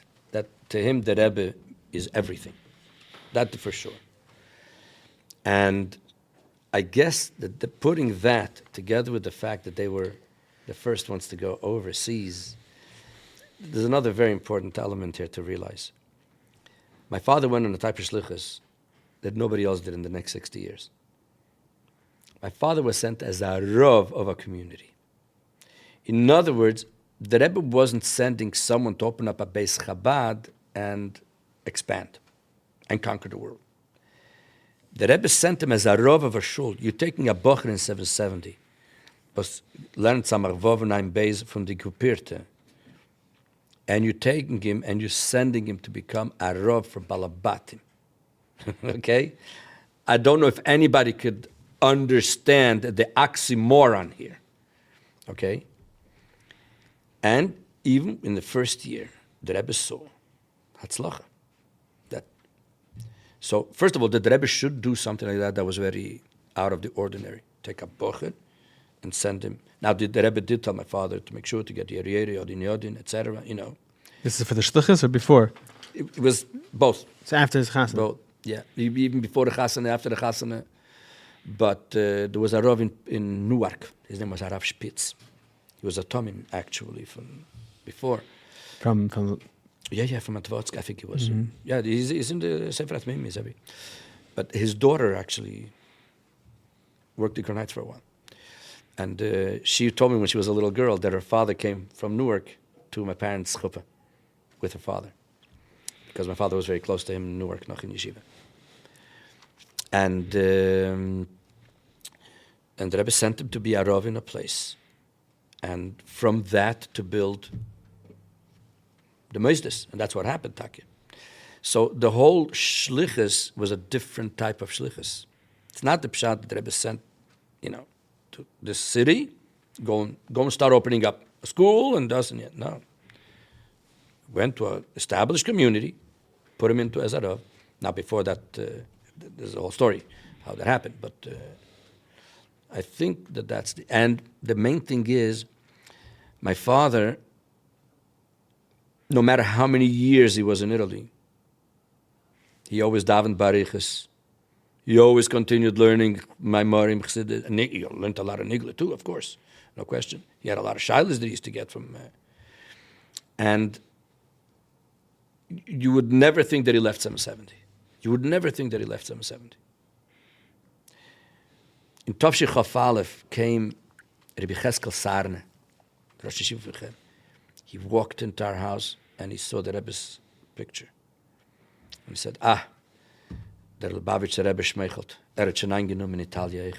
He already, Rav Kahn, for the Ponovitch Rosh Yeshiva, they came to all the chief rabbis of Israel, from Rav Nissim, Tavshich Rav Zayin, all the chief rabbis of Israel were in our house. All of them. Not from Rav Nissim, Rav Unterman, all of them. They were personal friends of my father. And my father was this guy who learned Samach Vav and Ein Beis. That was his. And that's how he. But they saw that he lives the Rebbe. The Rambam says, why do people fear a melech? In the Welt, they fear because of his whip, not because of him. Mashenke ba melech b'Yisrael is because ein olav el Hashem alikav. If the melech is bottled to the Eibishter, automatically the people are going to be bottled to him. It's a kemaim upon him. I think that when they saw his bittul to the Rebbe, I think that's what got them. Okay. Fine. So I have a few questions about the perspective that you gave. I think you encapsulated some of it. I just want to go back to the story a little bit. He got engaged to your mother, and I believe that the Rebbe was very much involved in that shidduch. Now, the real shadchan was Rabbi Jacobson, Rabbi Yisrael Jacobson. But the Rebbe, for example, the Rebbe sent my father to Pittsburgh, Kaviyochel, to Chazer the Fabrengen. But really, it was so my father could get to see more who the family is. Because your mother was living in Pittsburgh. My mother was in Pittsburgh. She was teaching for Mazedi. Yeah. And Rabbi Chadakov gave him, I think, $75 or $100, Yemot, to buy a present for my mother. And they weren't engaged. They weren't engaged yet. And Tzvi Lerman then lived in Pittsburgh. And he went with my father. So your mother is American. Like the flag, as American as the flag. She's born in America? My mother was born in Chicago. Okay, so she's born By the way, in the Sikh, when the Rebbe says Amerikaner, russischer Engel, mit der Amerikaner Mädel, the Rebbe says, Dachzach geboren geworden in America. Because she was born before Tarshin. Right. She was born in Tzadik Tes. So an American girl with a Russian bacher. And it was pretty interesting. My aunt Darren, who was, she was very perturbed by this shidduch. But the Rebbe was pushing it. The Rebbe pushed it, yeah. So they got married in Dalet Tammuz. So what's this? Okay. They became Chassid Kale Purim Tavshechai. The Tanoim, those days was Tanoim, wasn't Vortel Chaim, was Tanoim. The Tanoim was Beis Nissen in Pittsburgh. And the Chassid was Dalet Tammuz Tavshechai. If you want, we'll talk about that too. It was in New York. Oh. The Rebbe was Sadik Kedushin, right? What happened was, the Rebbe was Sadik, my uncle Zalman Posner, his Chassid was in New York, Kislev Tavshin Yud, at the time of the Fidik Rebbe. This Kala was from New York, Rabbi Kazanovsky's daughter. And they all went into Yechidus, by the way, then. That's why when my mother was in Yechidus by the Fidik Rebbe. She remembers very well the Yechidus. The next year, Tavshin Yud Aleph, my uncle Label got married in New York, and the Rebbe was Masada Kedusha. So the Rebbe was ready by 2 weddings of the family. Came to my parents' wedding, was Tavshin Chai, 8 years later. Now, my mother and father wanted the wedding in New York so the Rebbe could be Masada Kedushin, because the Rebbe was Masada Kedushin until Tavshin Chav, till 1960. But then already was only, if you're going to shlichus, it was different. Right? No, but there was no question that most of the Bachrim then were going to go in shlichus. And my grandfather, as much as he wanted the Chassan to be in New York, because the Rebbe was Masada Kedushin, the problem was that he was in Pittsburgh. The yeshiva he has is in Pittsburgh. The donors that he has are in Pittsburgh. And mitamol, come to Chassan, from the daughter, he goes to New York. So they get passed. So they didn't know what to do. He also wants the wedding in New York, but it's fartan shlichus over there, how do you do it? So they went to Yechidus, and they told the Rebbe the problem. So the Rebbe said, machna pshara, we're going to make a compromise. We're going to make the chuppah here and the wedding in Pittsburgh. And the Rebbe said, we're going to make the chuppah earlier in the day. Normally the chuppahs were 5, 6 o'clock. You know, by the way, a little bit of the history of the chuppahs is 770. The Rebbe used to go to the hall. The first 3-4 years, the Rebbe went to the hall of the weddings. At one point, the Rebbe said, Ad Khan, it's pushing too much time and he can't. The first chassan after that was the David Raskin. So the David Raskin, he said, he's not getting married if the Rebbe is not... So he asked the Rebbe, if he makes the chuppah 770, would that be okay? And the Rebbe said, sure. And that's his geworden, that all the chuppahs are in 770. That's why Adiyim. Oh, yeah? But he's the one that actually got it. And so the Rebbe said what he's going to do is they're going to change the schedule, make the chuppah earlier in the day, like 1:30 or 2 o'clock. And then after the chuppah, they'll go to the airport, take a plane, and go to Pittsburgh. And the meal the Masud is going to be over there. And the Rebbe, I think the Rebbe said that, anyways, most people don't come to the chuppah anyways. Most people come later to the dinner. So nobody's going to know the difference anyways. I'll time to say that. A cute episode about that. I had a cousin from Manhattan, my Bobby's cousin's son, whatever. He was my mother's age.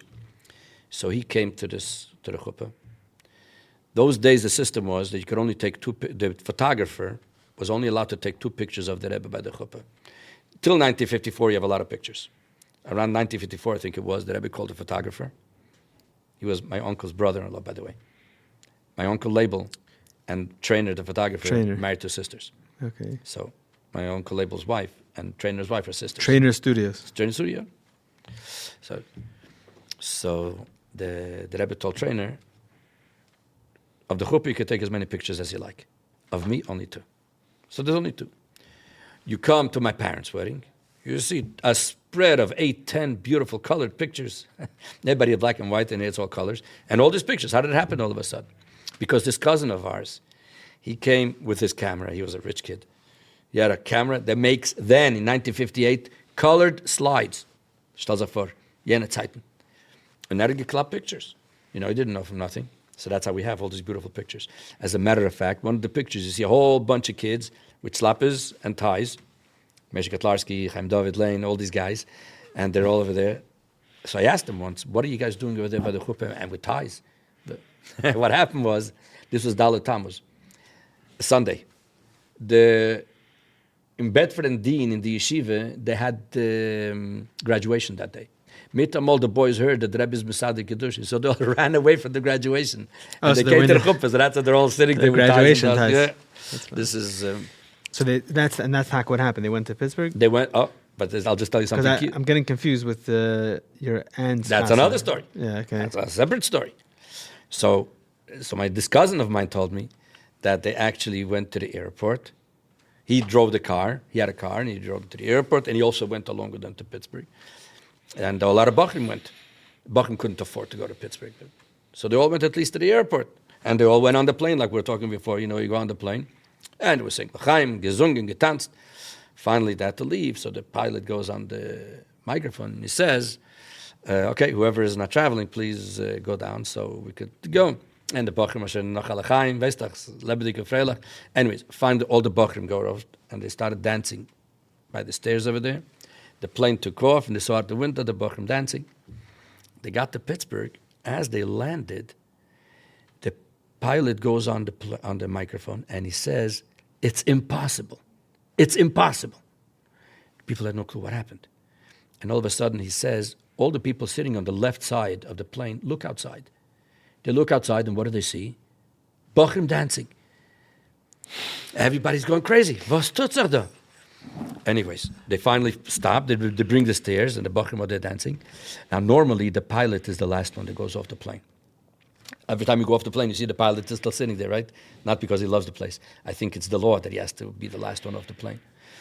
So here, the pilot was the first one to go off the plane. The pilot runs down, and he says, how did you guys do it? How did you guys do it? The guys are looking at him and say, wissen nicht what he wants. Finally, he told them, you were just now dancing over there in New York. They understood those Deutsch Kishen. These were Bachrim that the day before they rented a car. They went to Pittsburgh to help by the Machen Lebedik by the Chasana. So they came the day before. It's much cheaper. Rent a car, 6 guys, And they figured if the Chasik will come to the airport, we may as well meet them at the airport. Mm-hmm. So the pilot said a line, unbelievable line. He said, you guys, you all look alike and you sing the same tune. That was another quotable interesting thing that happened though by this Chasana is the day before was Shabbos. The Chasana was a Sunday, Dalet Tammuz. The day before was Gimel Tammuz, Tavshin Chai. This was the first time that Gimel Tammuz fell out on a Shabbos since Yud Shvat. There were a lot of upbringings that if it was the middle of the week, the Rebbe did not do. The Rebbe would do only the big ones. Yud Kislev, Yud Shvat, Purim. But like a Tu B'Shvat or a Zion, all these other days, the Rebbe would bring only if it fell out on a Shabbos. This Gimel Tammuz was on Shabbos. But something very interesting happened. There were 3 Chasanim that Shabbos. My father, Shmuel David Gurkov, later lived in New Jersey, and Shmuel Heber from St. Louis. 3 Chasanim in one Shabbos in Lubavitch those days. 2 happened. Rabbi Yael and Label Groner, there were happened. There were over 3. I think this was the first time in Lubavitch. So the 3 fathers, my Zayder, Reb Shalom Posner, Yankel Gurkov, and Leibish Heber, the 3 fathers. This was all upstairs in the small zal, So they went over to the Rebbe after davening. They asked the Rebbe if the Rebbe would verbring the COVID, the 3 Chasanim. So the Rebbe said, was haste. It's the Gimel Tammuz, zichat me verbringen. It's Gimel Tammuz, of course we're going to verbring. And that's the famous sich which is printed in the back of Chelik Dal and Likut Sichos, where the Rebbe says that l'chayde, you have Gimel Tammuz and you have the Beis Tammuz. Friedrich Rebbe came out of jail, Yud Beis Tammuz. But Gimel Tammuz was switched from death to life. Switch from death to life is much more than going out of jail. So the Rebbe explains the difference between the personal things of the Rebbe or the general things. A Rebbe, when he comes out to the Chassidim, that's what a Rebbe is. But the fact that it was changed from death to life, that is a personal thing of the Rebbe. So that's what Friedrich Rebbe made a big thing of Yud Beis Tammuz. But Chassidim, they have to take Gimel Tammuz and Lach Gegesayim Gimel Tammuz. That was all that Shabbos of that Verbringen. So that's the story of the wedding. After the wedding, And by your aunt, the same thing happened. Total different. The same thing that the chuppah here and the wedding there, but for a total different reason. But that wasn't because it was already in the family? Yeah, I'll tell you if you want. I'll tell you the story. The kids are, To make a long story just short, my aunt, Sarah Rivka Sasonkin soll sein gesund, my mother opened up a kindergarten in Italy. So she was there for Tafshi Chaf Aleph, 1961. She worked by your... My mother for a year. She was a teenager. I just saw a letter from the Rebbe. Sure. About that. Yeah, the Rebbe sent a few letters. Beautiful long letters in English. She was writing to the Rebbe about different hardships she was having. Zecher. And the Rebbe wrote them all in English. Yeah. To your mother also, right? Sometimes English, sometimes Yiddish, sometimes Hebrew. Okay. I'm not sure exactly what to say there was. Why these like this, these like that. But I have in all three languages. So Rivka was there for a year. After the year was finished, Chaf Aleph in the summer, she went to Israel from Italy. She went to Israel. She became a Kala. She met him twice or three times, not even. And she became a Kala to Avraham Sasonkin. She went back to New York. Now she went back to New York. Comes Elul, and my mother wrote to the Rebbe that she doesn't have a teacher for next year. She doesn't know what to do. I'm not sure exactly the details how it happened, but Sarah Rivka wrote to the Rebbe. I think the Rebbe said, in other words, if she agrees to that, she should go back. And Sarah Rivka went to Italy for a year as a Kala. And the date of the wedding was for next Tammuz.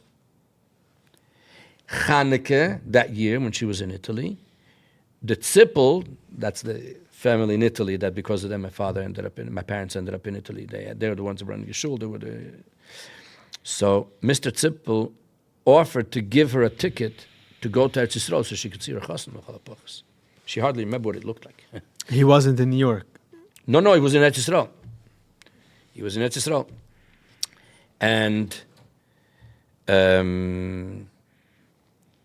And that's when the Rebbe sent to her the letter that the chassan kala in middle year they shouldn't between the engagement and the wedding you should see each other was weniger.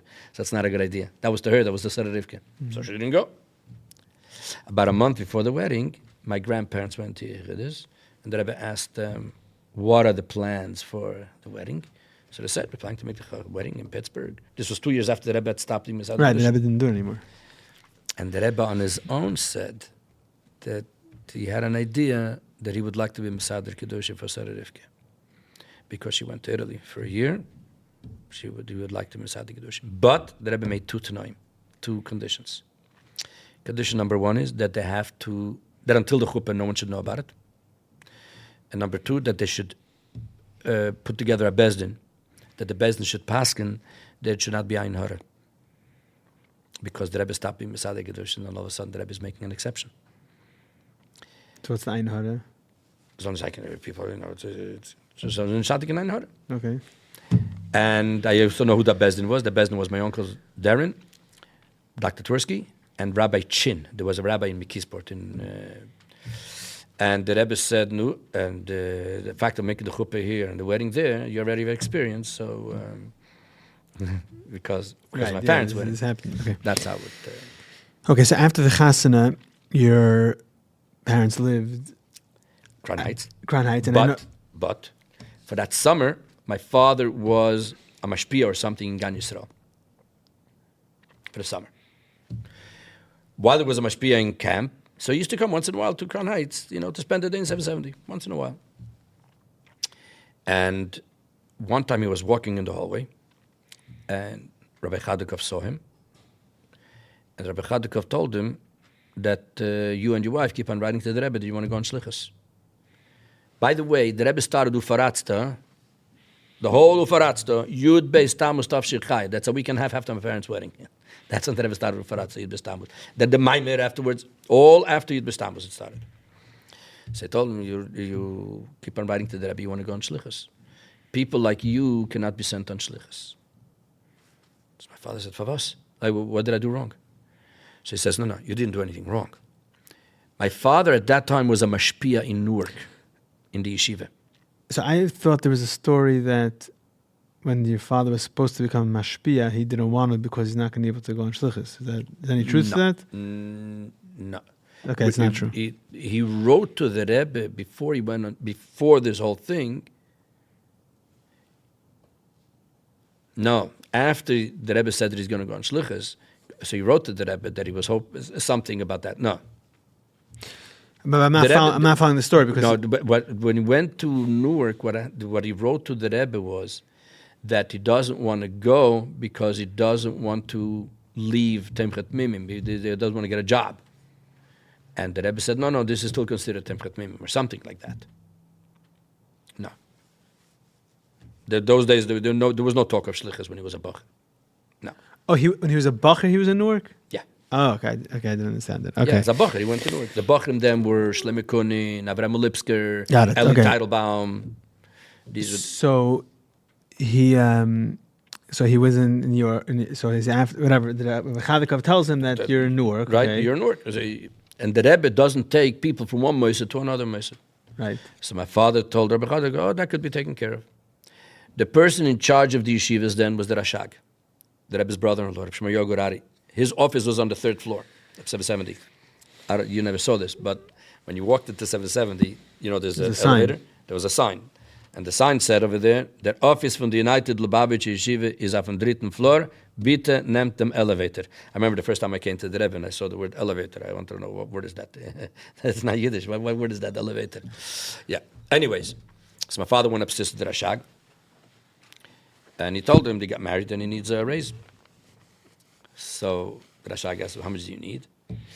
So then he used to get, I think, $70 or $80 a month. He says, I need $2,000 a month. So the Rashag says, are you out of your mind? I can't give you $2,000. My father says, this is what I need. Take it or leave it. I can't give you $2,000. I said, are you firing me? My father said, are you firing me? He said, I have no choice. What do you want me to do? So my father said, could you do me a favor? Just give me a little zettel that I'm fired. I'll take care of the yeshiva later and everything. I just need a zettel that I'm fired. And the Rashag gave him a zettel that he's fired. My father went downstairs and he brought it to Rabbi Chadikov. In other words, within 10 minutes, he took care of the issue. Rabbi Chadikov, I don't know, those who remember Rabbi Chadikov, he was smart like anything. Unbelievable. He was unbelievably clever. Pashat, clever person. But he never showed any emotions or any, So my father gave him the zettel. Okay, thank you. Nothing. And then, about 2-3 weeks later, he meets my father in the hallway. And he asked him, would you be willing to go to Europe? My father said, sure. So Rabbi Chadikov said, hey, 1 minute. You have to call your wife first. My mother then was in Pittsburgh. She went there for 2 weeks. So my father stayed in 770. My father went there. So my father said, he's masking, don't worry. Because my mother wanted to go more than my father. And then my father told Rabbi Chadikov, which country? So Rabbi Chadikov says, L'mainav Kemina. What difference does it make? So my father says, no, doesn't make any difference. I'll go anywhere. But because he had a passport full of problems, like I said before, so he says, the earlier I know where I'm going to start working on a visa. It probably could take a few months until... So Rabbi Chadikov goes, La Marshal, Italia. For example, Italian. Mm-hmm. And the rest is history. And that's why my parents had to go to New York, Paris, Milan, because, Gordetsky worked out a visa for them from Paris to Milan, from France to... it was a whole story, but this was Elul, closer to Rosh Hashanah, and they went to Kislev. And there's a whole story when they left. Yeah, there's a whole shlichus. It says from the Shalom and sure. First of all, Mendy Groner, my entire chaver, got me from his father's diary. Levi Groner describes the whole Tzeitzchim from the Shalom.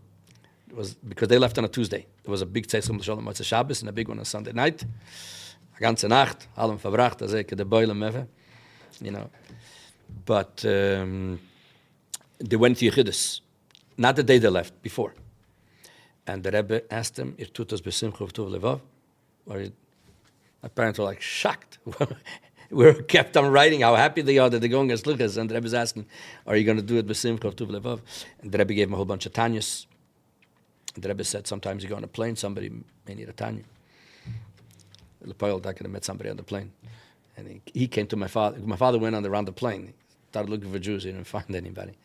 Then about 2 hours into the flight, the guy comes, tells my father, Efshar Star Tanya. Seemingly, this guy was in Yechidus. Mm-hmm. He was in Yechidus before. The Rebbe told him every day he should learn Tanya. And now he was on the plane. He had no Tanya. So, but, yeah. And then the Rebbe came from his house, and because we had a whole tumult of 70, because my parents were about to leave. And the Rebbe asked Rabbi Garelik, what's going on? So he told him. So the Rebbe came out, and he waited till they went to the taxi, until they left. And then your father, right in the beginning, he didn't come back to the Rebbe. Oh, what happened was like this. When he landed in Italy, was Yud Tes Kislev. They left Yud Beis Kislev. They went to Paris, where they were for Shabbos. And then Monday, Yud Tes Kislev, they got to Italy. Monday, Tuesday. And the Rebbe by the Fabring, so they sent a telegram. I sent a telegram to the Rebbe. He got anu le Milan, b'sholem. And the Rebbe by the Fabring, and the Rebbe said, somebody should say l'chaim for my father, because sitzt in Milan Fabring Tiftes Kislev. That was that first day they were there. And what did you ask? He didn't come back to the Rebbe in the beginning. So came first Shabbos Vorchim. Mitamol, it's the first Shabbos Vorchim that he's missing. First He went bananas, verstehst du? So he told my mother, Zen, I'm going to go every Shabbos Vorchim to the Rebbe, you'll see. It's like saying today, I'm going to go every day to the moon. Today, you can't do that. My father said, Zen, ich will gehen jede Shabbos Vorchim. Just to give you a little taste of that, came Purim. My father decided he wants to go to New York. He couldn't make it. Yitzvat, Purim. Came Sukkot, Pesach, and my father decided, Atkan, he's going for the last days of Pesach to New York. And he actually got one of the Zippel brothers. He had Tamazeh Meshuy gemacht. He got him a ticket. And my father was going to come for the last days, Chol HaMoed. Seemingly, my father wrote to the Rebbe. This is the first year of Shlichus. First year. To Italy. People didn't travel those days that overseas like this. He didn't have a penny to his name. And he wrote to the Rebbe that he's planning to come for the last days. It's all taken care of. And it's second or third day of Chol HaMoed, and he's downstairs. He's the happiest man on earth. He has his ticket. He's waiting for the taxi. As he's waiting for the taxi to come pick him up to go take him to the airport, the mailman comes. We lived in an apartment building, and the mailman puts letters in the boxes. And he sees that he puts them on in my father's. My father said, let me see what the mail is. I'm waiting for the taxi anyways. It was a letter from the Rebbe. It was haste to leave. Achar Shel Pesach. Ufaratzna. The Mashiach. The whole thing. Anyways, bottom line is, no such thing. And my father stayed. The Rebbe got a report that he was leaving. No, I think my father wrote. He wrote to the Rebbe. Yeah, because the Rebbe writes Memana LeMichtava.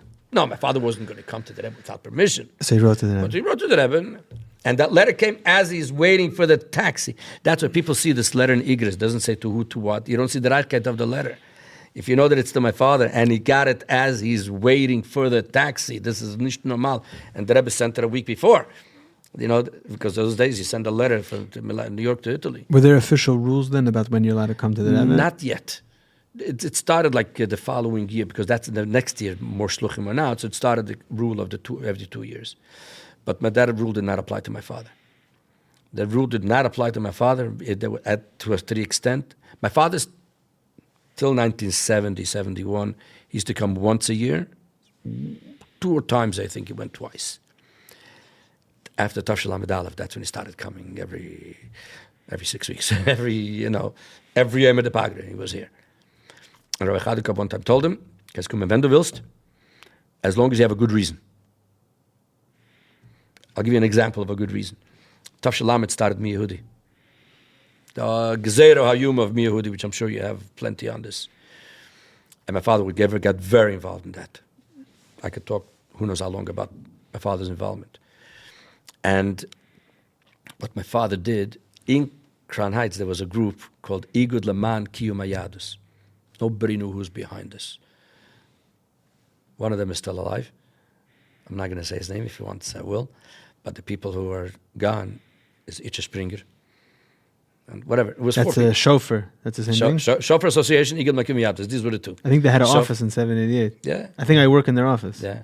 Springer, the Russian Davis, you'll know. No, I'm saying I think where I sit is Oh, yeah? it was Could their. be. I think I'm not sure. Very, very possible. So my father made up with them. Every month, send me a letter that you're making an asifa and you need be there. So this, my father always had in his pocket one of these letters, in case Rabbi Chadukov will ask him, why did you come? He'll be able to pull out. Chadukov never asked him, but I'm just saying he had. So that's when he started coming a lot. But the first year, he came for Chofav. And every year he came for Chofav. I think he missed maybe 1 or 2 years. But I'm saying, on the general rule, he came every year for Chofav. For 2 reasons. Number one, because of Rebbe Yitzchak. And number two, Begashmius, it's August in Italy, is dead. People are gone. Wouldn't know the difference anyways. And so it's like, catching 2 birds in one shot. Right. And Okay, so Bechlal, I think there's about your father. First of all, I'm thinking of at least 5 stories that I know about your father that we can talk about, and I'm sure there's many hundreds that I don't know that you can share.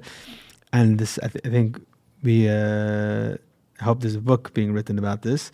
I'm preparing a book. It's going to be literally thousands of pages. Yeah, I'm saying this is we could be sitting here for days talking about it. So Let me just say, my father got Bli Ein Hara, hundreds correspondence between Beis Chayenu and my father. When I say Beis Chayenu, I mean the Rebbe, Rabbi Chodakov, Tzach. You have to understand that all the letters from Maskiris, from the Rebbe's secretaries, were all either dictated by the Rebbe. They for sure had to go through the Rebbe. There was no such thing, Maskiris sending out a letter, unless just a letter saying Hapan is Kabel, a standard. But any letter with any Hayros, everything went through the Rebbe. I have letters, many, that Rebbe Chadukov signs, and I see that the corrections are the Rebbe's.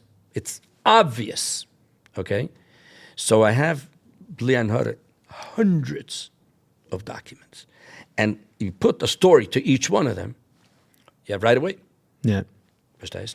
Among Chassidim is brought to you by Chassidische Der Herr. We live in a chaotic world, a world where for us Chassidim, as a Seinu, Lei Ra'inu, we do not have the ability to hear and see the Rebbe on a daily basis. Yet we know that the Rebbe is very much with us, and the Chassidus Chabad is alive and thriving more than ever before. One needs to only tap into it. Chassidische Der Herr provides you and your family with the tools necessary to tap into all of this. Whether it's the monthly magazine, the way it all began, whether it's Der Herr books, Der Herr online content, and so much more. Men, women, and children throughout the world benefit and use these tools on a daily basis. Whether it's children enjoying the children's magazine that comes along with the regular Der Herr, or enjoying the children's podcast, whether it's Bachrim in yeshivas receiving the Der Herr, whether it's girls in high schools enjoying Der Herr Club in their local high school. People all over the world and from all walks of life enjoy and utilize these tools and take advantage of it. If you're not already subscribed to Der Herr Monthly Magazine, do so today at derher.org. That's derher.org. Der Herr is a dynamic organization which is committed to continue providing these tools, grow on a constant basis, and do all that we can to help this effort. Baruch Hashem, it takes a lot of resources and finances to make this all happen. You can be part of Der Herr through your financial support as well, through visiting our website derher.org, or through contacting us to setting up a meeting. Thank you very much. Enjoy the rest of the podcast. So I want to move on to you yourself. Like we said, fine, so I said that already. So first of all, you're named after the Rebbe's father. So I don't know how common that was. It wasn't common at all. Okay. now at present, I had Chaim Shaul Brook on a recent episode. He was talking about the whole story with his brother, with the Rebbe Zechana, but... right. So, and he thought for years that he was the first Levi Yitzchak. Right, then he said that he found out that there were a few more, and then... I found out. Okay. Because there was a Jew, Rabbi Yoslin Moitin, and he had a few sons. Now, Rabbi Yoslin Moitin passed away before Gimel Tammuz. The Rebbe came out to the Levaya. About 10 years later, one of his sons passed away, who actually he's interviewed by Jem. And they asked me to do the Levaya. I'm part of Rebbe Kadisha, and he's a Lubavitcher, you know. So I did the Levaya, and I did Kriya with the children. And then an older person came over to me, and he says he also has to do Kriya. So I asked, are you a brother? He says he's a brother of the Nifter. I said, ooh, you are Rabbi Yossel's son? So he said, yeah. So I said, may I ask what your name is? So he says, Lev. I said, Lev? What kind of name is Lev? He says, no, actually, my name is Levi Yitzchak. I said, you must be kidding. I said, and you're named after his father, right? So he says, yeah. So I said, sorry. By the way, when I was in Yechidus, the Rebbe asked me who you're named after. So I also have a very strong connection. And we became very, very good friends. And he told me, first of all, he came to Crown Heights for Chafov. That year, we made for 80 years of Rebbe Levi Yitzchak. 70 or 80? 80. 80. Paid out, sure. So we made a thing in Crown Heights. It was a bar mitzvah of a Levi Yitzchak. So we made like a little Levi Yitzchak gathering. And he came. He is an exceptional person. Edel, very, very smart. He's into computers. But he said that the Rebbe Zechana was by his bris. Tafshin Hey. In other words, a few months after the Levi passed away. In Almatah. Sure. He was born in Almatah. And the Rebbe Zechana was there. Anyway, so he was the first Levi Yitzchak. So when you were born, your father gave the name Levi Yitzchak? My parents. Actually, your parents, it was my mother actually was more her idea. They were discussing the names, and my mother came up with the concept of giving Levi Yitzchak. And of course, my father jumped on the idea. And that was totally novel at that time. At that time was. And of course, came to the bris. Now, of course, the Rebbe didn't know about the name. The Rebbe just sent a letter. My parents sent a telegram, to the Rebbe that I was born. So the Rebbe sent a regular bris letter. But inside the letter, there was also a $5 bill. Now, $5 bills and brissen goes together because in Hayom Yom, the Rebbe says that there's a minhag that the sandik gives money to make dime for the yeshiva, for the baby. The Rebbe was sandik 4 times. 1 time before the Nesius and 3 times after the Nesius. Before the Nesius was to Shalom Ber Hecht, soll sein gesund und stark, Rabbi J.J. Hecht's son. And the 3 times after Nesius was Rabbi Yosef Rosenfeld was in Tzfas, Rabbi Yosef Chitschik was in Tzfas, and Rabbi Yitzi Tenenbaum in Crown Heights. Sollen sie alle sein gesund. I don't know if by all of them, but by one of them for sure, the Rebbe said that the Friedrich Rebbe, the Rebbe was by a bris with the Friedrich Rebbe in Varsha, and the Friedrich Rebbe said that the minhag is that you give money to make dime, down payment for the yeshiva, and the Friedrich Rebbe took out 20 zlotas. And the Rebbe said that 20 zlotas is the equivalent of $5. And the Rebbe gave $5 for the yeshiva. So my parents made a bris, and the Rebbe sent $5. Let anybody learn pshat whatever they want, but that was the metzias. I only found out about this about 5-6 years ago. My mother gave me the $5 bill. So that was that. Then, when my father, of course, when he went to New York Chafav, my father wanted to bring me to the Rebbe. A little baby. Yeah, this was, I was born in Cheshvan, and this was Tammuz. And my father got a telegram back from the Rebbe that he could come. Nesia sakoton achshav eino kadois. That for me to travel now is not kedai. Okay, so my father didn't bring me. And as a matter of fact, the Rebbe Tzachana asked him, where's Levi Yitzchak? He said, my father didn't want to tell her that the Rebbe didn't let this, not so klein, whatever is that psateret that he gave over there, why I didn't come. The following year, my parents sent to the Rebbe Zechana a picture of me, which is this picture right here.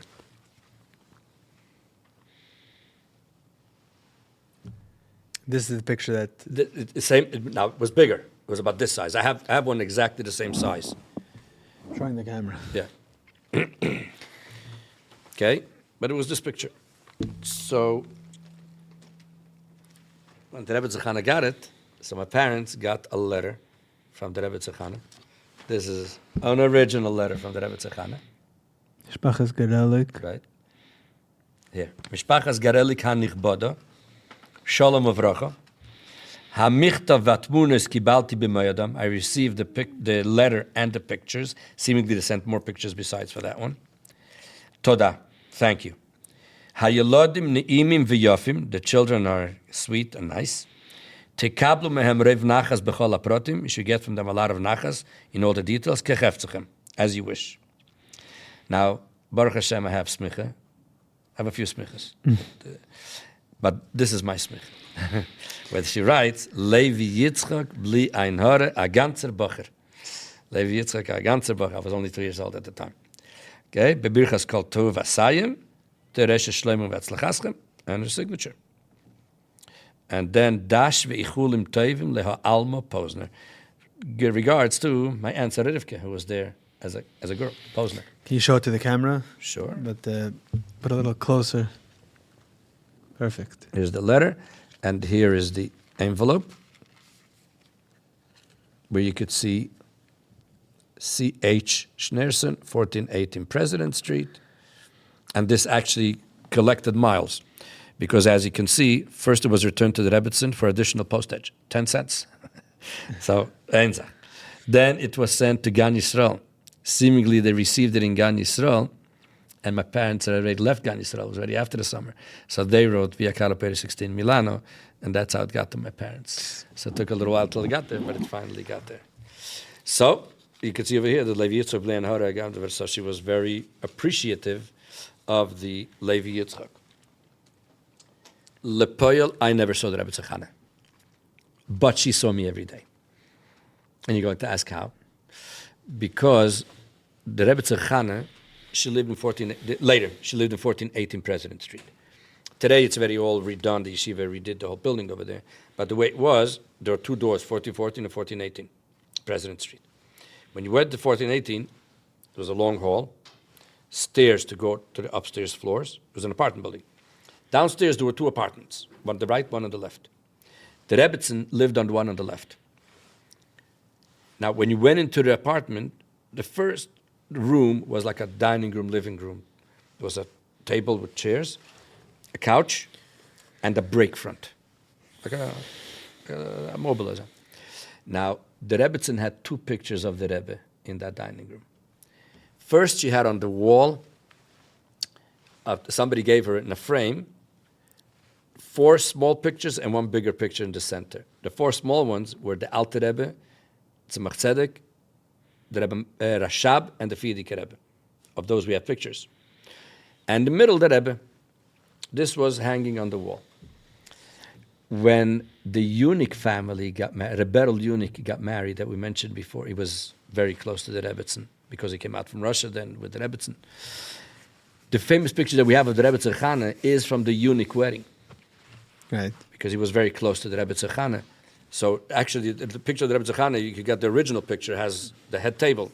They just pulled out the Rebbe Zechana. That's how we have. After their wedding, the Rebbe was Besader Kedushin, of course, by their wedding. After the wedding, they came to the Rebbe Zechana and showed her the album of the pictures of the wedding. There's a picture of the Rebbe by their chuppah, stunning picture. It's in the back of the Mekadesh Yisrael. You know, the Rebbe standing straight, looking. It was the middle of the reading of the Ksubah. Stunning picture. And the Rebbe said, that's why I heard the story, that she was looking at the album of the pictures. Mitamol, she came to this picture of the Rebbe. It's really a stunning picture. She said, Azah Sheine Bild. What a beautiful picture. And then right away she took it back. She said, not because it's my son, it's just a beautiful picture. And then she right away turned to the next page, not to make a... But they saw that she likes the picture. The Rebbetzin likes the picture. So they went to a studio and they made her a copy of this picture, and she had it on the break front. When she got my picture, she put it next to that picture of the Rebbe on the break front. And I heard from some people who went to be Menachem Ovel, the Rebbe of Tishrei, this was 2 years later, and they saw both pictures there on the break front. That picture is also the whole story with in the Rebbe's house. Was this the Rebbe's house? That picture was hanging in the Rebbe's house too. It was, yeah. You mean the picture of the Rebbe Tzachar? That same picture. Can say. I think we wrote about it once. Could be, I don't know. The Rebbe's house, I have no idea. Also from the eunuchs. Yeah. If I remember correctly, there's something with the Rebbe Mushko also said something about that picture. That picture, it was hanging in the Rebbe's study in his house in President Street. Yeah. So could be. The whole thing. In the Rebbe's house, I don't know. Yeah, I'm saying the whole thing with that picture. And so this is the Levi Yitzchak. But then, the first time I was in Yechidus, which is another whole story. My next question was, when did you come to the Rebbe? Oh. That's what I wanted to know about. Okay, so first of all, I came to the Rebbe the first time I was 7. The Lazars, they used to go every 2 years. I don't know why we didn't, but they used to go. Now, the Rebbe Lazar today is in Russia. When I'm talking about right now, he wasn't born yet. He had 2 older sisters. The oldest one is my age. So she used to go, and she used to tell me what goes on in New York, by the Rebbe. I wanted to know how tall is the Rebbe. I only saw pictures. That's all there was. And those days, there weren't too many pictures of the Rebbe. There were 10 pictures of the Rebbe. That's all there was. But every single night, I had a picture of the Rebbe in my room, and my closet right over here, this height. Every night, I used to go to the picture of the Rebbe before I go to sleep, and I used to say, the Rebbe soll helfen, und mir sollen sich sehen in Gichmet, und der Rebbe soll gesund sein. Every night. I still say it today. Okay? So I had this sort of a relationship with the Rebbe. I never saw him, but I saw him every single day. And when I was 4 years old, I got a letter from the Rebbe. When I was 6 years old, I got a letter from the Rebbe. My mother used to make me write, and the Rebbe used to write back. So this Rebbe in New York, I was buddy. He writes me letters. I see him every day, and they say, so I knew that he's at the other end of the world, but I didn't feel arichuk far. I must say, this really is what happened to me after Gimel Tammuz. After Gimel Tammuz, I just went back to my earlier part of life, where there's a Rebbe on the other end of the world. He's running the show, and I just can't see him right now. And I'll see him tomorrow, whenever I'll... Verstehst? Anyways, finally, when I was 7, my parents decided that we should go to the Rebbe. My mother hadn't been here already in 7 years. The time before that, she was in New York, was when she was pregnant with me. So this was 7 years before. So now we came on Yud Ches Kislev. Yud Ches Kislev was on a Wednesday, if I'm not mistaken. I think Yud Ches Kislev was Thursday or Friday. Whatever, I think it was on a Wednesday. The day before, on Yud Zayin Kislev, the Tanya translated into Italian came off the press. The Rebbe asked my father already 3 years before to start translating Tanya in Italian. You're talking about a massive project. First of all, those days there was only Tanya in English, which was Mindel and the Rebbe did it. So here you have to take in Italian and translate it. It was almost impossible. It's a whole long story. The Rebbe told my father who to use as a translator, etc. Somebody in Trieste, a whole story. Anyways, so finally it came off the press, mamish the day before. So my father decided to send it to the Rebbe, even if it's not bound yet, even just the paper, so the Rebbe should see that it's printed, and very soon it's going to be bound. And my parents decided that the first time that I'll see the Rebbe, I should give it to the Rebbe. The first time we saw the Rebbe was, we came to 770. Those days, the Rebbe used to go home every day between 5:30 to 6:30 for about an hour. Prox. And you were able to, nobody used to approach the Rebbe. Almost nobody ever approached the Rebbe. If you wanted to talk to the Rebbe, you went to Yechidus. You made an appointment, months. If you could write a zettel to the Rebbe would answer, but not approaching the Rebbe. The only people who would stand was when the Rebbe used to go out of Mincha or Maidiv. People who are traveling, they would stand in the hallway, and the Rebbe would pass by them. If people were standing there, that means that people are traveling. So the Rebbe would say to everybody, "Fort Gesundheit und mir soll Herren Psuras Tevis." travel safely and wish you the good news. If it was people from France, the Rebbe would say, bon voyage and bon nouvelle. Anyways, so we decided the Rebbe is going to go home soon, about 5:30. So we stood on the sidewalk, between the last steps and the car. We stood. It was my mother. My father didn't come with us. My mother and the six of us. My youngest brother wasn't born yet. My brother Yossi was only 6 months old. So I was the only boy from the crew. I had 4 sisters, but I was the only boy. And I had the Tanya in a plastic. We saw the Rebbe's light go out, so we knew the Rebbe's coming out. The Rebbe walked out of 770. There's a light on top of the door. The Rebbe came out. It was the first time that I saw. I mean, I saw pictures, but the Rebbe was literally shining, because the light and it's dark. The Rebbe came down, came to us. The Rebbe stopped. We all said the bracha of Shechiyanu in unison. Baruch atah Hashem Elokeinu melech haolam Shechiyanu v'kimanu v'giyonu zman hazeh. The Rebbe answered Amen. And then I went over to the Rebbe and gave the Tanya. The Rebbe took it. It was in a clear plastic. The Rebbe saw it. It was like, the Rebbe didn't say anything, but the Rebbe did say, Adaink. But, strong, Adaink, And the Rebbe went into the car, and that was that. The following Shabbos, there was Verbringen. It was Yitzchak Kislev, and then there was a Verbringen. Now, the whole 770 was then a quarter of what it is today. It was still the first shul, till the first beam. And the Rebbe's table was twice this table, not much more. And the place was packed. I was a little kid. The Rebbe stood geholfen. At the end of the Rebbe's table on the right side, the Rashag sat, the Rebbe's brother-in-law. My Zaidi used to stand behind the Rashag. So my cousin brought me a milk box. Your father wasn't there? No. My father wasn't there for that whole trip. We were there for 2 months. And brought me a milk box, and he put it right behind the Rashag's chair, and that was my place. For Fabrengens, that's where I stood. All of a sudden, in the middle of one of the... And for me, Bechlal, this whole Fabrengen was Gan Eden. Because at that time, there were only 3 records of Nechayach. So that's the only stuff that I heard, basically. the Nigunim. In Milan, you had 4 or 5 beers. So how often did I hear people singing Nigunim, But, by my Shabbos table, this, that, but... And then you used to have Fabrengens once in a while, but it wasn't. And here, I have hundreds, thousands of people singing the songs that I know. Anyways, all of a sudden, in the middle of one of the Nigunim, I see that people are starting to look in this direction. And I was trying to figure out, but in Nigunim, I was singing and dancing. I loved it. But if the shlichus, I spoke Yiddish, but I didn't understand the shlichus. I was a little kid. And all of a sudden, I see everybody's looking in this direction. I felt it. And then all of a sudden, the Rebbe is also looking in this direction with a smile. Then the people down here, Rabbi Eildert, so one of them tells me, Gay, the Rebbe is calling you, the Rebbe Ruvdir. So I went, the Rebbe took a piece of cake, gave me a piece of cake, and I went back to my place. Years later, I looked at the Fabrengen, and I saw that the Rebbe said then that there were 2 major milestones reached this Yitzchak Kislev in Teira Sachsidis. And the first one is that the Tanya was printed in Italian. The Rebbe discussed the whole thing, that and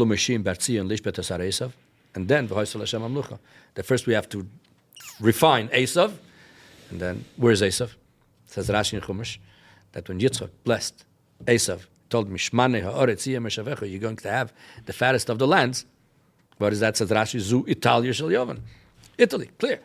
So the Rebbe says, we're taking now the Sprach of Esav, and we are mevared it to Italian. There was a whole sikha then.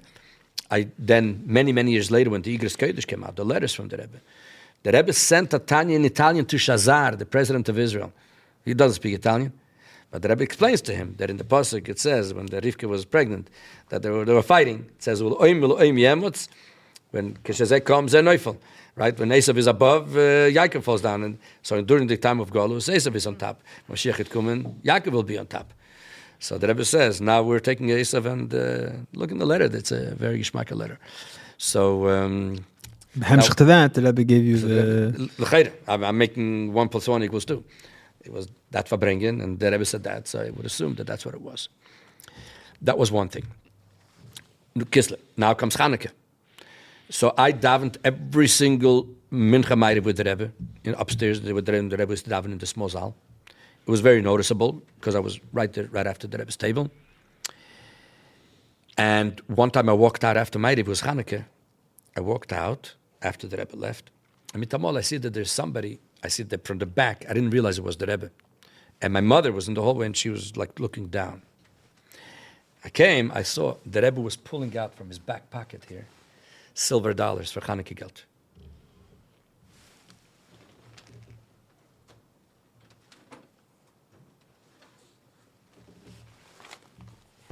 Give me a second here.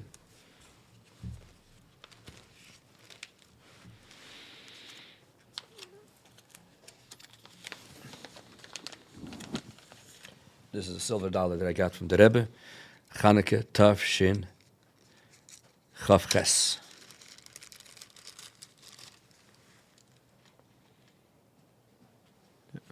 Did I give out? This is the letter when I was 4 years old. This is when I was 6. This is when I was 9. So that was that Chanukah. So I got Chanukah geld, which was also at that time, because the Rebbe used to give to the Bachrim, but then the Rebbe stopped. It's a long story. But anyways, I got Chanukah geld then. Then there was one time that we spent a lot of time in Pittsburgh by my Bobby and Zaidi. What happened to you? You had die Chiddush then? Wait. Nog niet geëindigd. And we decided we were going to Pittsburgh. Now, our flight was supposed to leave, I think, around 5 o'clock. But we didn't want to miss Mincha. Now, the Rebbe used to come out to Mincha 3:15 generally. But sometimes the Rebbe would come out 3:20, 3:25. And sometimes Rabbi Groner would come out and say the Rebbe said he's going to come out 10 minutes later, Now, we had to leave 770 at 3:30 on the dot in order to catch the flight in LaGuardia to go to Pittsburgh. Whoever was driving us, I don't remember, told us, we have to leave at 3:30. So I figured this time I won't go inside for Mincha. I'll stay, because to go outside in the middle is going to be hard for me, between all the Bakrim. We'll stand outside in the hallway. If the Rebbe will come into Mincha anytime before 3:30, at least we'll see the Rebbe go into Mincha, right? And then we'll take off to the airport. So we're standing there in the hallway. Helf the Rebbe. The Rebbe walked out at 3:15. But it was too late for me to go into the Zal already. If I would have been inside, I could have stayed until the end of Mincha, and I may still make it out by 3:30, because Mincha used to take about 10 minutes. So I was outside in the hallway. The Rebbe walked out from his room, and he saw me standing there. But the Rebbe didn't say anything. Continue going into the Zal.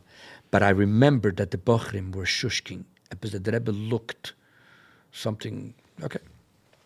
The Rebbe came out. We were still standing there because it was, and we had another 2-3 minutes.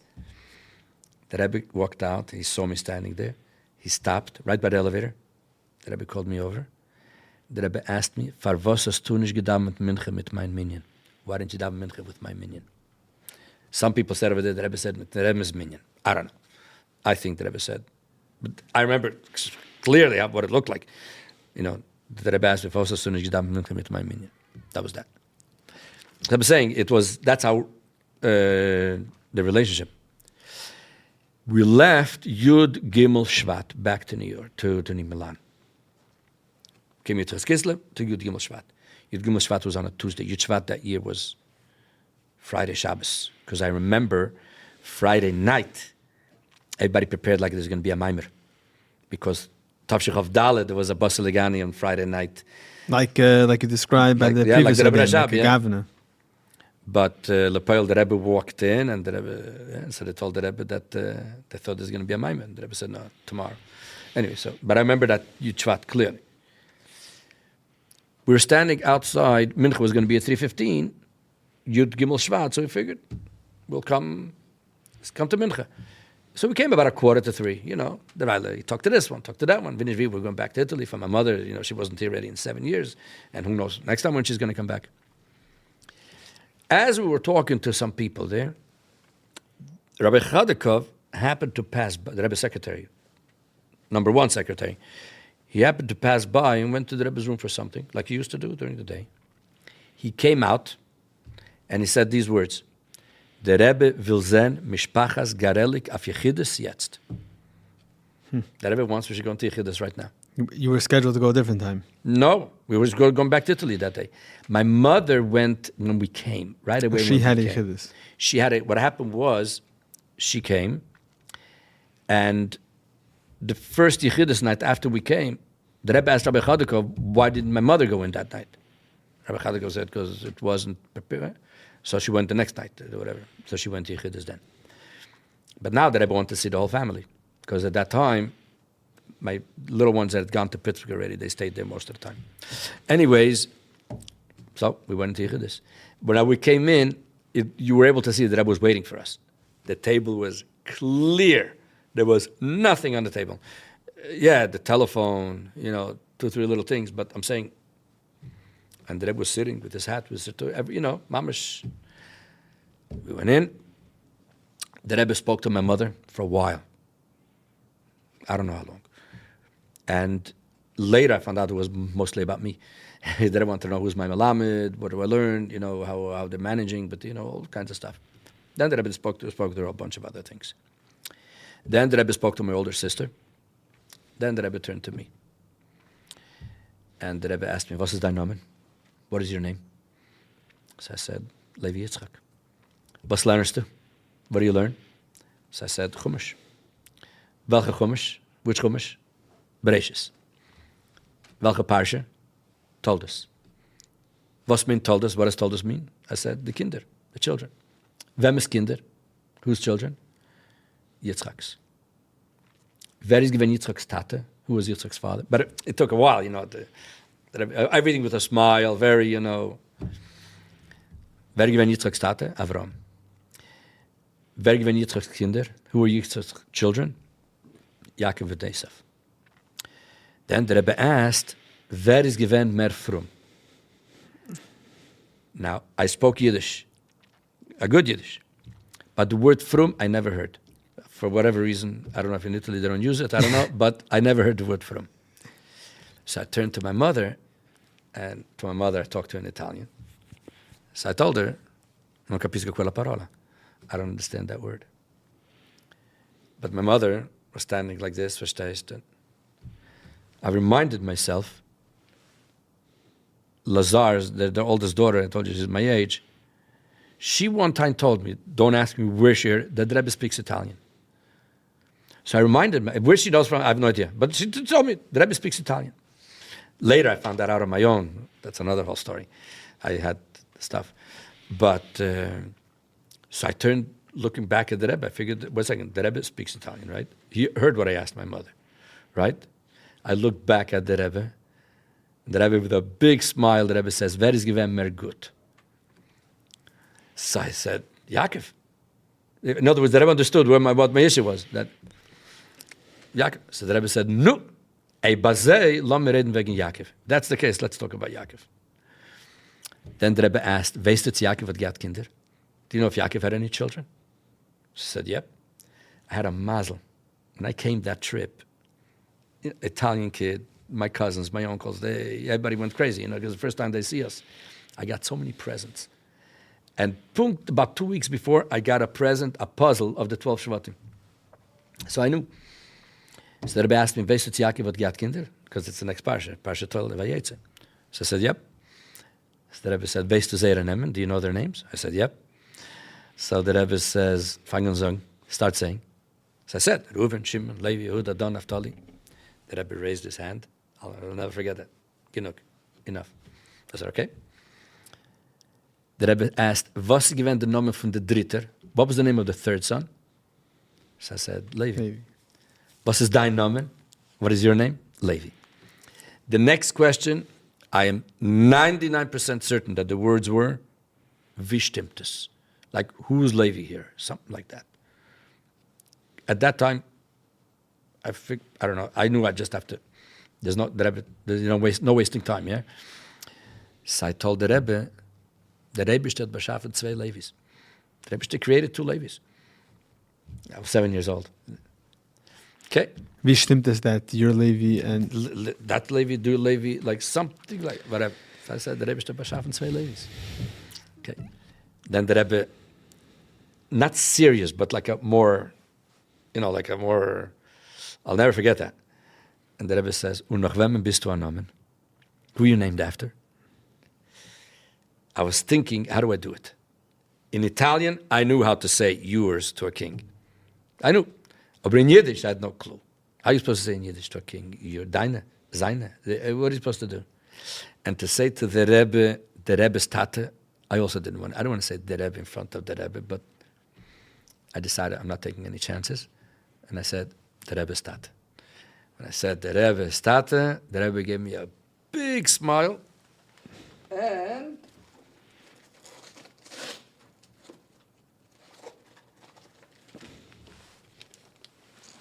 he gave me this siddur.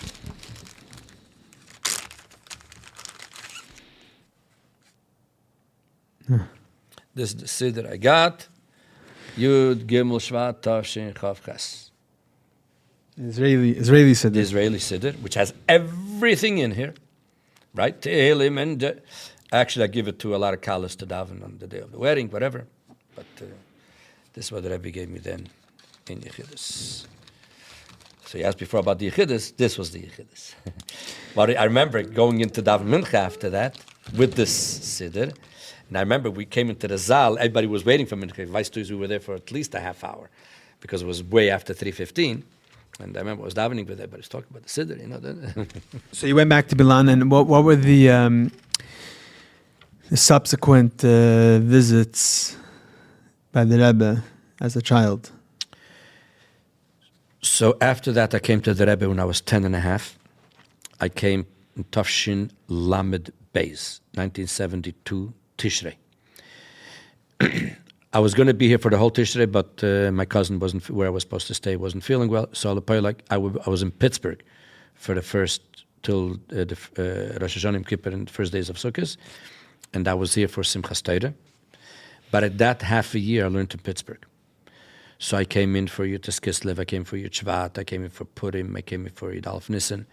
So I was here Yud Aleph Nissen, Tavshel Lamed Beis, Shnasa Shivim, which was special. That whole year, while we were, there was only just one time I came back to New York because my mother came and we went into Yechidus then. My sister became Bas Mitzvah then, I turned 11. I'll never forget how we walked out of Yechidus. So then I saw the Rebbe secretary, Rabbi Klein, who later became my father-in-law. But he told us that he has a letter from my sister for the Bas Mitzvah. And I asked him, where's my letter? I used to get letters from the Rebbe for my birthdays. I got 3-4 of them. He says, no, you were in Yechidus. I said, my sister was also in Yechidus. He says, yeah, but she became Bas Mitzvah. I said, and I became 11. So I remember I started crying like a baby. How come I didn't get a letter? And he started explaining to me as much as he was trying to, you went to Yechidus. It's, I think the Rebbe told us then to go to the oil. Remember the Rebbe told us once to go to the oil. I remember we went there, it was snowing. Like those days, people hardly, we only went to Shvat, we went there. Then was Yud Aleph Nissen Shnasa Shivim. Then the following year, I came again for a month. I was in New York for a month, from Purim till Pesach. Then in the summer of Lamed Gimel, that's when I came to stay. I came to Gan Yisrael, and then I went to Old Torah, then to Ocean Parkway, etc. That first year, Tavshel Lamed Daled, right after my bar mitzvah, there's a whole story with my bar mitzvah, but I'll get back to it. Now, let me start with bar mitzvah. My bar mitzvah was in Cheshvan. Now, the boys of my class at that time, Old Torah, they went to Yechidus with the bar mitzvah. The Rebbe did not verhear them in the Pilpul, the Maimer. The Rebbe used to verhear the boys in the Pilpul, the Maimer. But my class, they said that the Rebbe didn't. So I wasn't worried, when I went to Yechidus. Now, that whole summer in camp, I learned with Rapinya Korf the shlichus, what my Pilpul is going to be based on. Famous, there's in Chelik Vav, there's a whole thing, the questions that he asked the Rebbe about Miftzat Tefillin, 4 questions and answers. Yeah. So that's sicher, and there is sicher in Chelik Tes, about Bnei Gad, Bnei Reuven, whatever. So I knew the concept. My father came from Italy on a Sunday afternoon. Bar Mitzvah was Monday. Sunday night, we went into Yechidus, because Yechidus would be Sunday and Thursday. So I went into Yechidus the night of my Bar Mitzvah. The next morning, I got an aliyah by the Rebbe. And for Shabbos, we went to Milan. That's what the whole big bar mitzvah was. And I came back to the Rebbe for Yutas Kislev to go to yeshiva. We went to Yechidus. First of all, those days, one of the toughest things was you had to give to the Rebbe a zettel from Dan Holle in a sealed envelope. And, Bochum and Hollis don't always see eye to eye. And Bochum had no clue what Dan Holle wrote to the Rebbe, but it had to be a sealed envelope. There's nothing you could do. Anyway, so that was my first thing. I had to give the Rebbe the zettel. And I was only 12, but I had my issues with Dan Holle. And the Rebbe looked at it and didn't say anything. Then the Rebbe said, seemingly my father, on the, he prepared a pilpul for me, about 5-6 pages, and seemingly he sent to the Rebbe a copy. I didn't know. I had just read it quickly before we went here, just to see what, because that was the only time I could see the pilpul, and I had to say it on Shabbos. We went here, and the Rebbe said, since I got a copy of what you're going to be saying, Efshe kannst du übersagen an Nekude, von was du gehst reden. Maybe you could say a point of what you're going to say. Those days there was only one mitzvah tefillin. All the mitzvahim started in 1974 in the summer. This was in the winter. It was only mitzvah tefillin since 1967 from the war. So I told the Rebbe that I'm going to be speaking about why the Rebbe chose the mitzvah of tefillin, because there was a war. And the pasuk says, "V'ro kol ha'amei ha'aretz kishem Hashem nikra lecha v'yoru mimeka." When the nations of the world will see the Rebbe's name on your forehead, v'yoru mimeka, they'll fear you. Says the Gemara, "Elu tefillin sheberosh." This goes in the tefillin. That's why I gave like a whole. The Rebbe looks up and says, "Hast verenter de shel rosh and was mit shel yad." You only answered why you have to wear the tefillin on the head, but what about on the hand? So I said, well, there's another pasuk, "V'tar av zraya af kodkeit." That the Bnei Gad, Bnei Reuven, they were the pioneers that went into Eretz Yisrael. The bracha that they got from Moshe Rabbeinu was V'tar av zraya af kodkeit, that when they used to go to war, they used to chop off the hand and the head of the enemy with one shot. So it says in the Mefarshim that b'schus the mitzvah of tefillin on the hand and the head, that they were able to do that. So I told the Rebbe that that's also for the hand. The Rebbe gave me a bracha. Then, fartik, I went to Italy. Came back for Yutas Kislev a month later. Came back for Yutas Kislev. By the upbringing, Shabbos after Yutas Kislev. After the Rashi Sikha, all of a sudden the Rebbe tells Rabbi Groner to pull out a bottle of mashke from under the table. Okay? The Rebbe takes the bottle, and the Rebbe calls out, "Der bar mitzvah from Milan."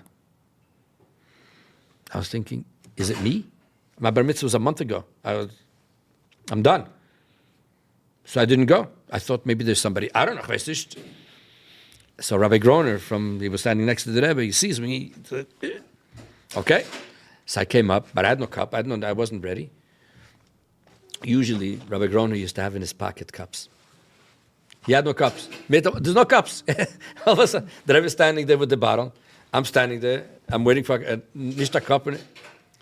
The Rebbe took the cap of the bottle. The Rebbe put a mashke in the cap. And he gave me the cap. I drank it. And I turned red like a burik, because it was the first time in my life that. So the Rebbe took a piece of cake. He gave me a second piece, a third piece. Best like to relax me. Whatever.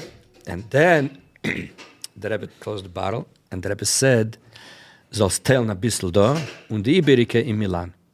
You should give out a little here and the rest in Milan. This was Yutas Kislev.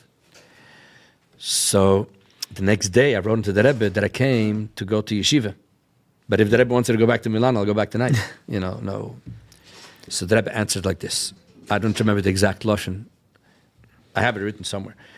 That what he said to give out a little here is because of Meichin. You're not allowed to prepare from Shabbos for after Shabbos. So the Rebbe couldn't give me just to give out in Milan. So that's what the Rebbe said, I should give some here and the rest in Milan.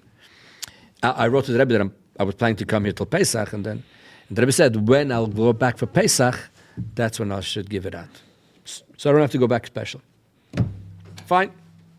Now put the story on the side. Comes Pesach, Yud Aleph Nissen, That year, Yud Aleph Nisan was on a Wednesday. Farbrengen was going to be Wednesday night. If I want to go to Italy for Pesach, it's Thursday night because the flights did go only at night, and they come there. That year was Erev Pesach Shechol Yuz b'Shabbos.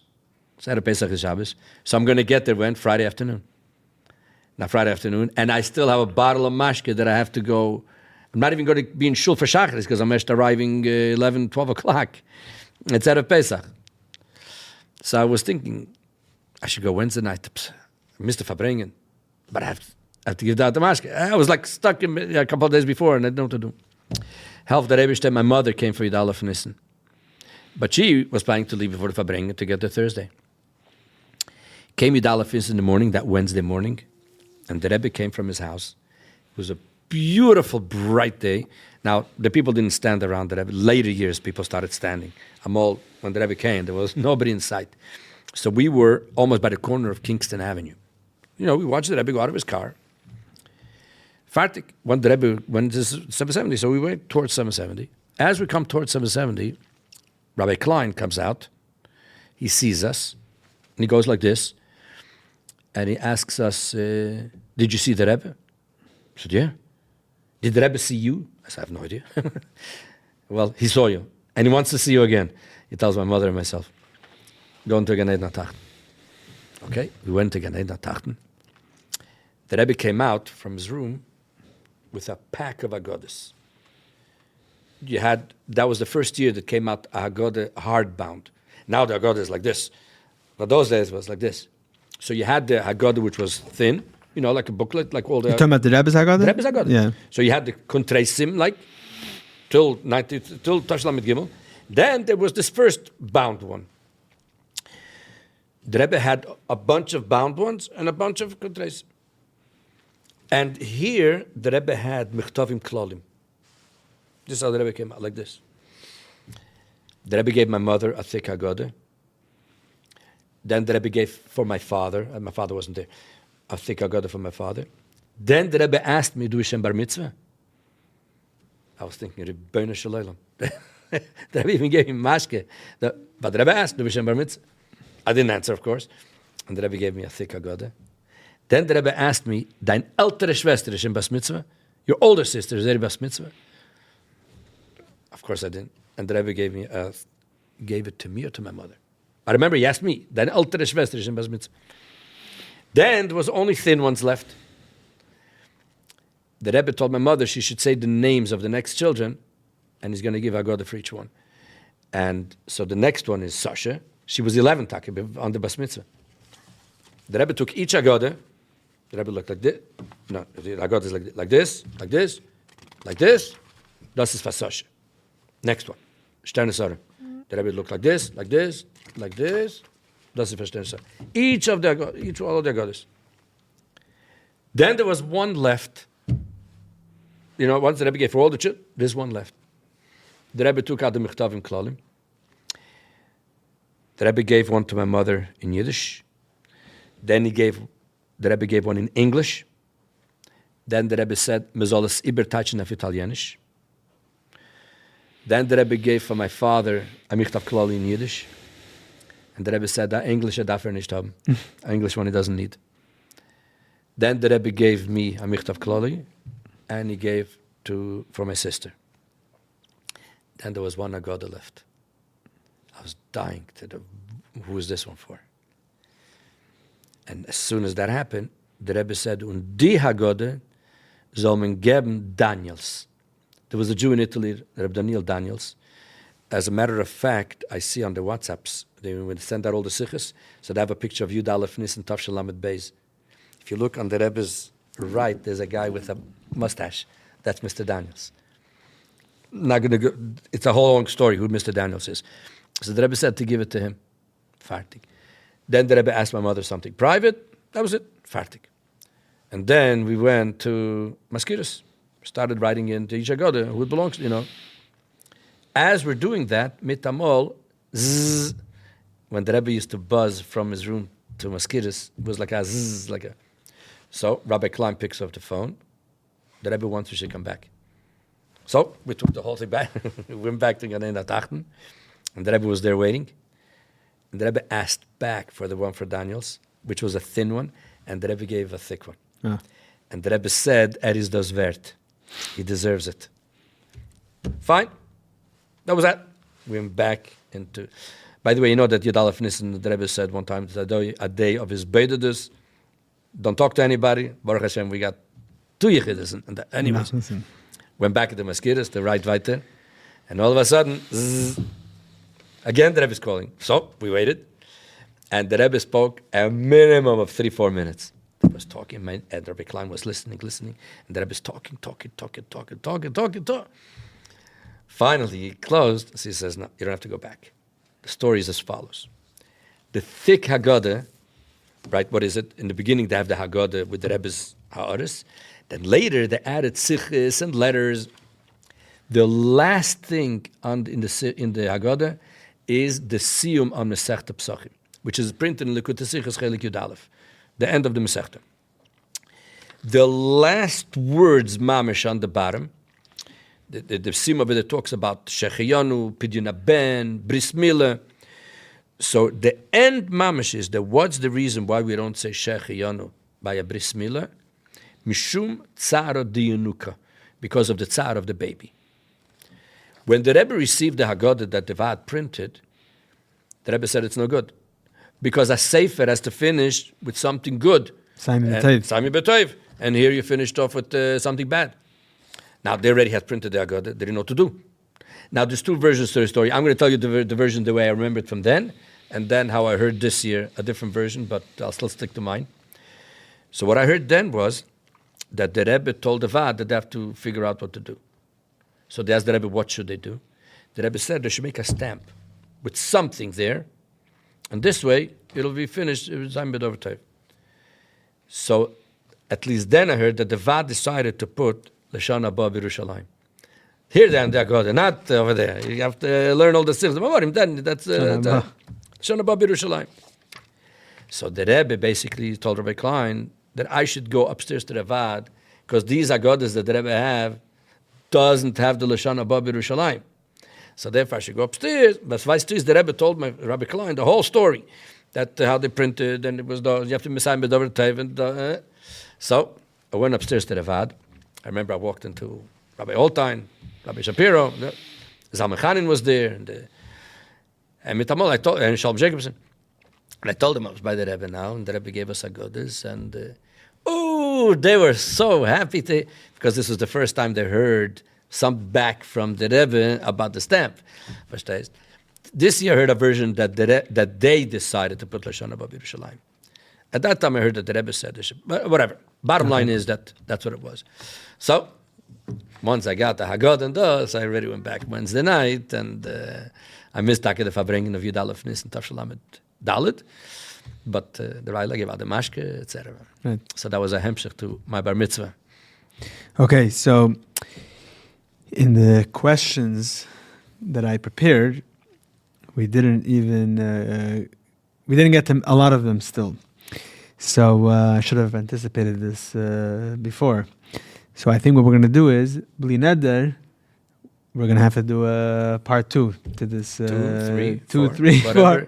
Whatever it'll take, yes. With pleasure. If you go backwards, we can, with your father, we could do a few podcasts. But at least what I have on my reshim of questions, Be'ezus Hashem, Bli Neder, for the listeners, we'll do a part 2. And Be'ezus Hashem Mashiach will be here before that, so Lashon Haba B'Yerushalayim. Amen. As the Rebbe said, L'sayim B'Dover Tev. Amen. Okay, thank you very much. Pleasure.